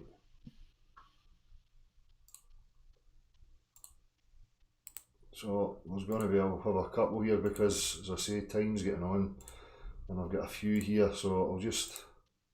Well, I'll pop off of them, my man. No, you you're good? right, you can... Bring on the new guest. I'm sending them that link. What a prick. Hang on.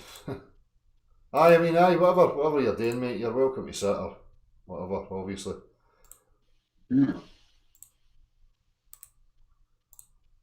Aye, as I say, I'm not postulating to be any kind of, virologist, I think is the term for the people who study these kind of things, but I think the general inquiry into all these things is absolutely valid.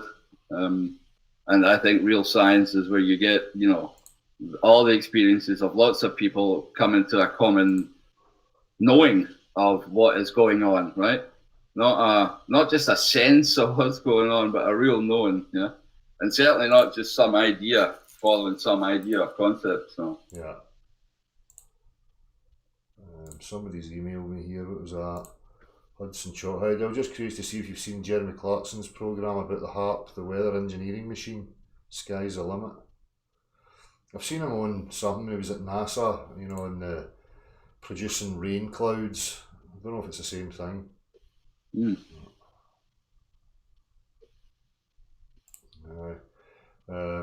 Sorry, mate, I get distracted there having to look through the emails. Where were we? There you go. And I was just saying it's important for me to stipulate that, when to do a real inquiry into science, you really need to look at whatever the aspect it is you're studying in all of its different situations, environments, across different peoples, right? Shapes and sizes and age. And, if you really want to be able to say something, absolutely objective about, the human situation and the Constitution, then you better have the backing of, everybody that is experiencing it for themselves. I mean, this doesn't actually need to be explained, you are actually experiencing it. So, right, words are not needed, so to speak. Exactly, it's always a practical, any claim that's being made, if there's no practical support for it, I'm no interested in it, because all I'm going to get is some interpretation or imagination of what people think's going on. It's no use to me, Yep.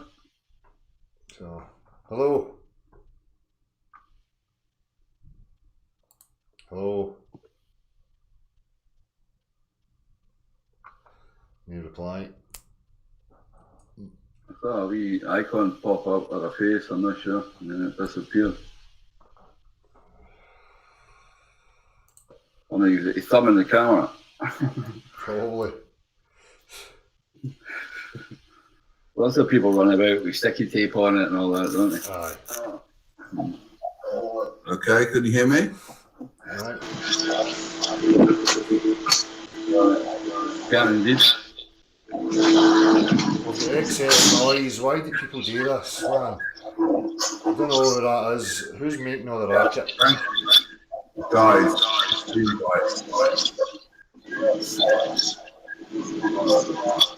Okay, I'll try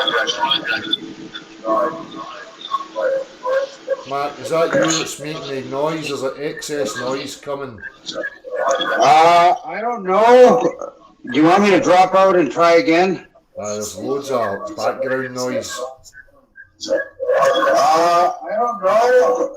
Do you want me to drop out and try again?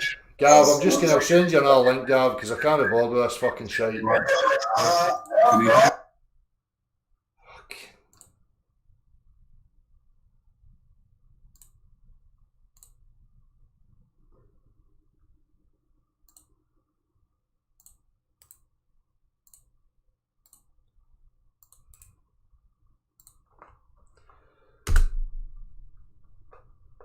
sending links, so if you can't sort the tech out, I can't be bored background noise and squeaky noises and all that shite. Just irritates me.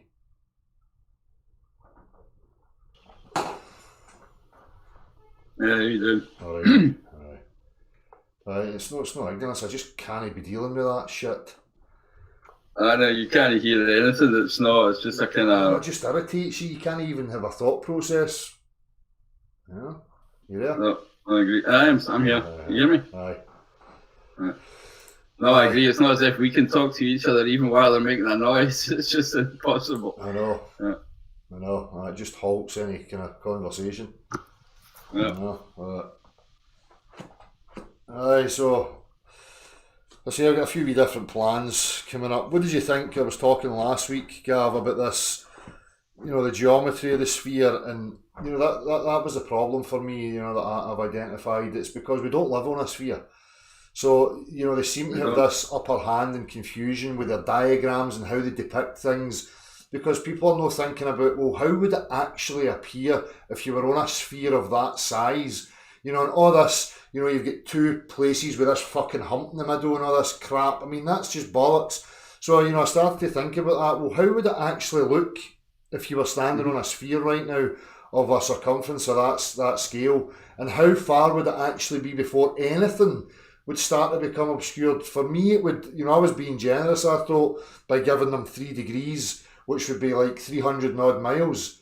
But even when you look at it geometrically, if you draw a circle, you know, and you put something at the top of it, you know, and that angle of line, at what point would you actually be obscured by anything? Do you know what I mean? Did you think about it or have a look at it? Well, I think it's just the angle of measurement that's been obscured, right? So, I mean, if you're supposed to be rising above a sphere that's sloping away from you, right?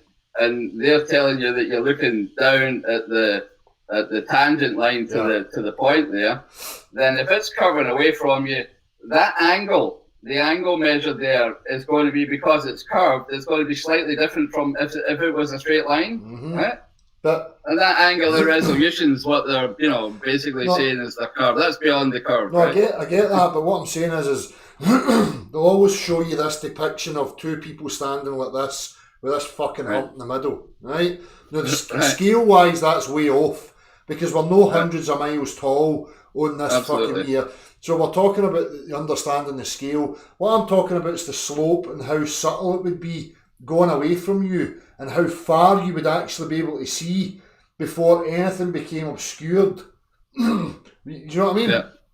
And that would be, for me, it would be an enormous amount of distance before anything would ever be obscured. Do you know what I'm talking about? But you've still got the limits of angular resolution. I know, but they omit all that. So let's omit all that for talking sake. What I'm saying is, go into their worldview, because they don't account for perception and how, you know, the floor rises. They're not interested in any of that. So I'm just talking about. I can see from miles and miles. Well, the geometry of that and how it would actually appear to you looking over that slight slope, you know, that's going away from you. You should be able to see fucking an enormous amount of distance, you know, given the right conditions. But I should really see my Goomba for here. Aye, do you know what I mean? But they've got the scales all off all the time, and it's because we don't live on a fucking sphere, so they're constantly fucking with it. And absolutely, we don't even live on a ball. That's what they're selling us. They're selling us a 3-dimensional ball, right? They're showing us a 2-dimensional mathematical object, right? Yeah. Basically circles with arcs cut into them, right? Which are basically views of something from a specific position, right? Yeah. On a 2-dimensional surface, right? And that's the 2-dimensional sphere from the old days, right? Which powered the navigation and the celestial sphere, and it's all just assumptions, right? But it's a mathematical object that doesn't live in the 3D world, right? That's the way, you know, that's the way they sell it to us, right? It's neither physical nor is it, you know, anything else, right? It's a kind of ephemeral stuff is what they're selling, right? That's what the sphere is, right? Yeah. But they keep telling us that we're on this ball that, as you say, that there's, you know, non-existent curvature. And that's the difficulty, because to try and imagine how it would actually be living on it's an impossibility, which is why all these, you know, off-scale diagrams that they show you are just gibberish. It doesn't mean anything, Because you don't live on a fucking sphere. Exactly. You know? It's just a change of planar geometry axioms to say that a straight line is actually a curved line that's not curved. Exactly. But what I was trying to, that's all they're doing. Aye, and what I was trying to introduce was a thought process of trying to imagine how it would actually be living on something like that, and how things would appear. Do you know what I mean? Aye. So. No, absolutely. You wouldn't have. Would you have dwarf lamp posts as well in Globaland? I don't know. Never seen the world their way. Right. Well. It's annoying because trying to utilize drawn diagrams and trying to think of the angles and how far you would actually be able to see before anything became obscured. For me, when I'm looking at it, I'm going, that would be, hundreds and hundreds of miles. I should be able to look down that slope that's slightly going away from me, theoretically, and keep zooming in and be able to see fucking 300 mile. Yeah, according to their stance, their claims, I agree. Aye. In practical reality, you probably can't tell the difference because I think the limits of the way things are wouldn't make any much difference. I don't think. Aye. I think you reach the limits of your visual resolution and even magnification at some point. So yeah, there's compression and magnification. There's all sorts of factors going on, but what we're witnessing is just a part of vision, how the eyes are perceiving and whatever else. We know that. But what I'm saying is I'm just trying to jump into the realms of their imagination and trying to imagine what it would actually look like if I lived on a sphere where the ground was sloping away in every direction. Do you know what I mean? Yeah. There's just dwarf lampposts everywhere and hobbits. Aye. Right. And the other thing they love to do is they just love to ignore the water, right? Yeah. I mean, they forget that there's water all over the fucking place. Exactly. Right? And they show us the potato rock. Yeah. Right? So they strip the potato rock and we're supposed to measure this potato rock of land, right? That's hovering in a vacuum, a three-dimensional object. Yeah. We're supposed to believe that that's what's going on. And it's just another interpretation of a bunch of earth in water of some sort, Dale, right? Yeah. Right? So that's all I know. Yeah. But yeah, so they love to distract you with these things. Exactly. And as I say, that's the confusion because we don't live on that reference frame. It's so difficult to try and fathom how it would actually appear and what it would be like because you're not living on it, So exactly. How does the warp drive work? Tell me that about the black holes again and the hairy balls. Aye. Exactly.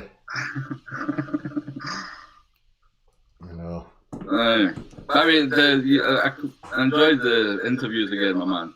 Yeah. And a lot of, they're all very engaging, at least the ones you uploaded, right? Yeah. Which is a good thing, right? Everybody's willing to stop and have a conversation, right? Yeah. And they're polite and courteous and all that. But and the conversations usually start fine as well, and then you get to that kind of cognitive dissonance part, the part where he realizes, fuck, and then he reacts in some way. He's either defensive or aggressive, or that's where the breakdown's happening, Well, that's it. But you lift them gently and lay them back on their feet, and then the conversation usually ended well, I think that's always the important part for me. It's the human aspect first and foremost. That's always for me what's important at that time. But as I say, it's difficult because you want to have a more in-depth kind of discussion, but that's the problem that's been highlighted continually. They don't even understand it at a base level, because you ask them and you go, right, justify it for me. And it's just this fucking blank. You can see them frantically searching for something, But as you say, they've got because they've never attended to it, they've never thought about it, they've never let it, rule be quiet, they've just accepted it. Yeah. Then, as you say, the first stage, they're paralyzed because, they don't know how to react, they've got no information to help them because they've never explored it themselves, Exactly. That's what happens when you strip away just some idea or belief, right, without having a solid foundation. You're left swimming. You know? Exactly, and it's amazing how quick they just jump to authority and consensus and buzzwords and phrases that they've heard through their experience, you know, and that's all they've got to offer. You know, That's it. even when they offer some of the words up and you try and dissect that a wee bit, it's again they're left in the void.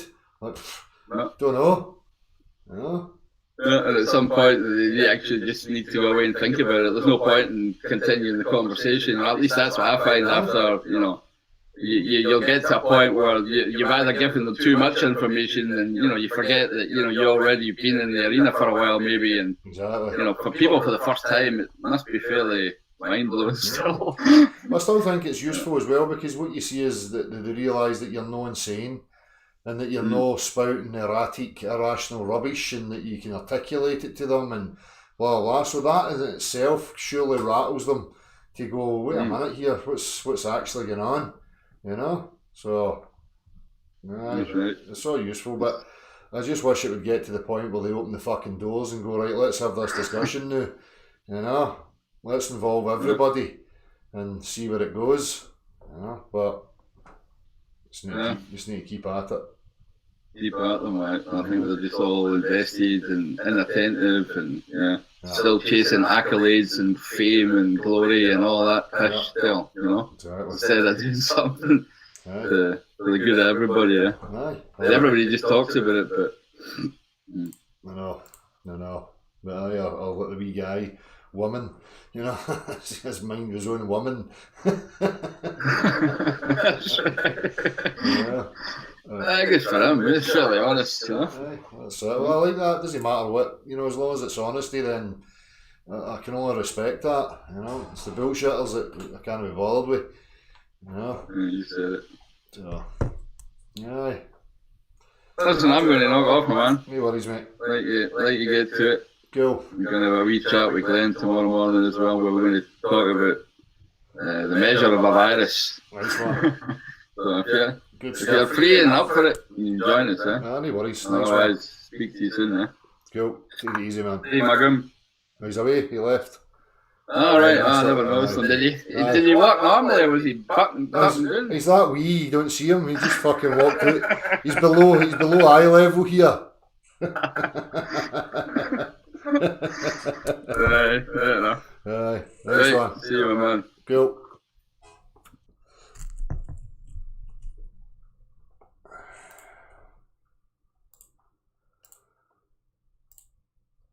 Where are we at here? Let me see.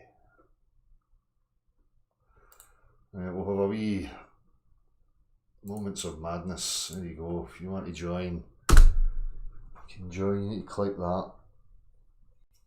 It's in the chat box. I've shut the emails off, so I'm no. If anybody wants to join, you can just click the link direct from the chat.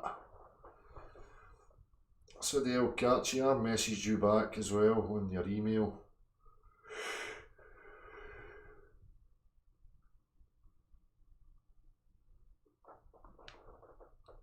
Hold on.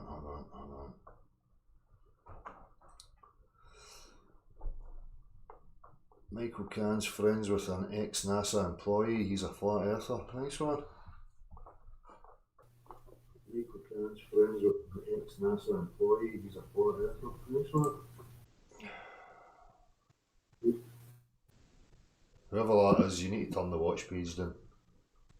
I'm not. Is it working? It's working. Okay. Tony T. You spoke to me before. Who, sorry? Tony. Tony, how you doing? I'm fine. I'm okay. How are you? I'm good. Yeah, the world, it's just, I see a madness in the world. I used to drive a taxi. I've met loads and loads of weird people and normal, nice people. And you look at what they tell you and you look at the people in the world that you live in, and it's like running through mud, trying to find answers to the questions you don't know, but you know you've got questions. Do you know? I think you know what I mean. Aye, you're always searching. There's an answer, so you go with it, and then you realise, oh, shit, that's wrong. Yeah. where is the right? Well, that's the problem when we're looking externally and, you know, looking at hearsay and opinions and language-based information. You know, when we don't have the practical reference of experience, then you're never going to understand anything. Exactly. The films they gave you when you were a kid and your parents plonked you in front of the TV.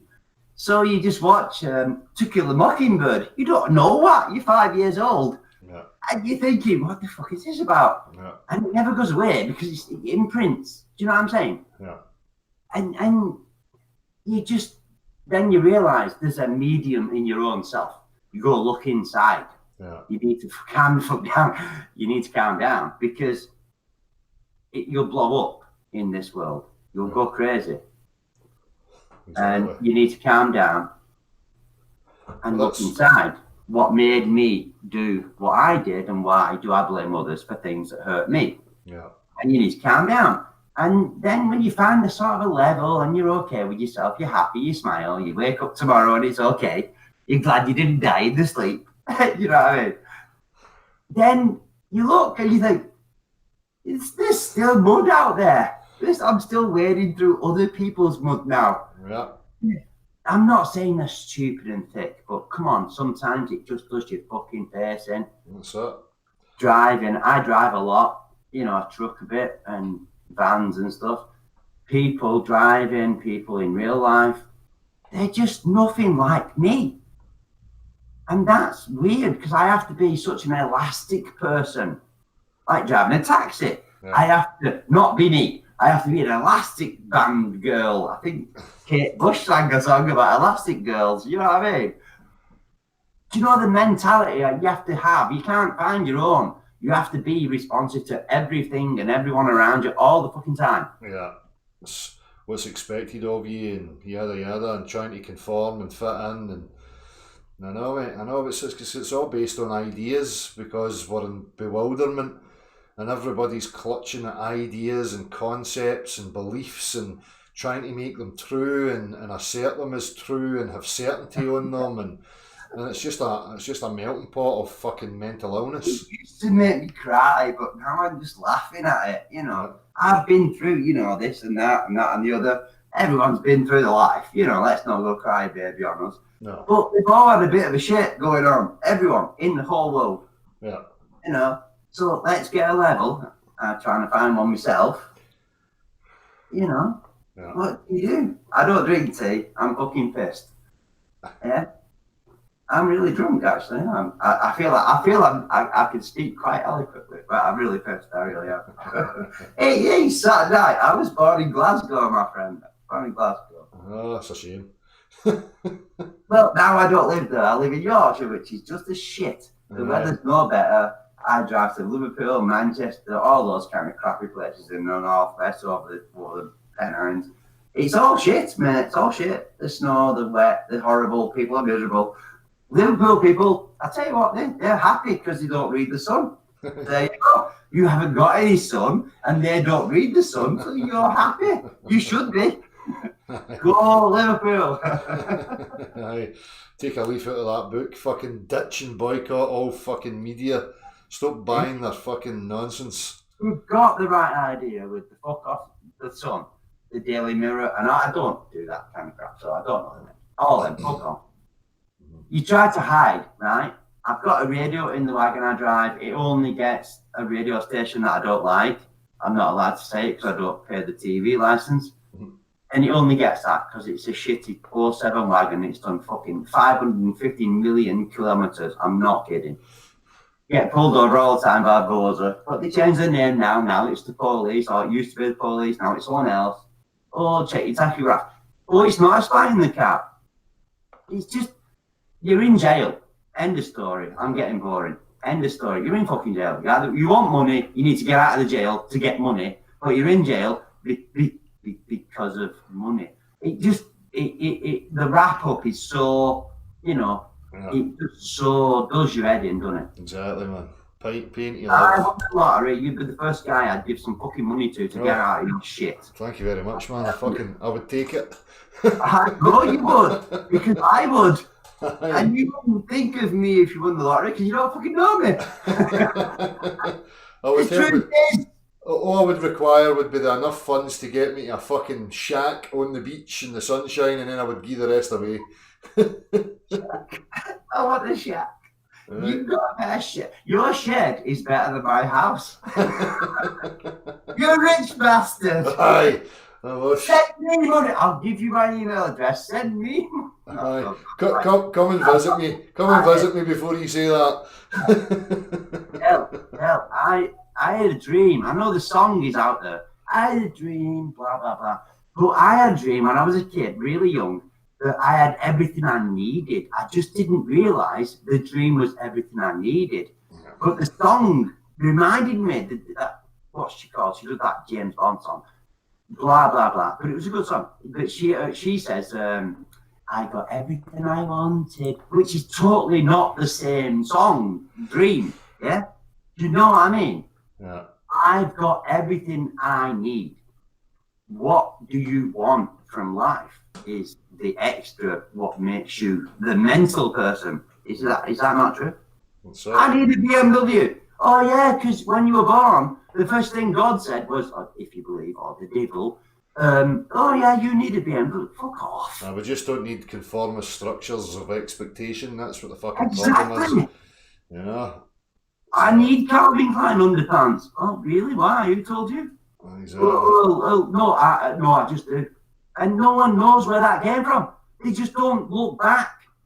You just need food, shelter, blah, blah, blah. Family. You forgot family earlier. You twat.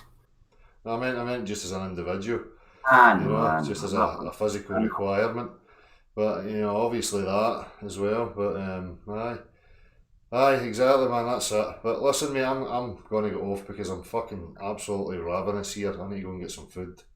No worries. Get a dugout and whatever else. So, I'm glad I got the spunk to talk to you because I'm an introvert that drinks and extroverts. An introvert taxi driver.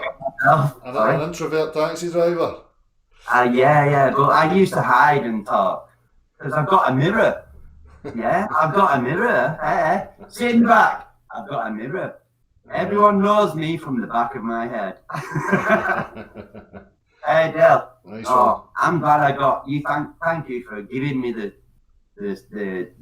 self-esteem to actually speak to you today. No worries, mate. Thank you. I'm a little bit drunk, by the way. No worries, bud. Cool. Cheers for coming on. I won't call again. No, fucking call anytime, mate. Call anytime. I'm just getting tired now, so. No worries, man. All right, my man. Thanks a lot. See you in a bit. Cheers, bud.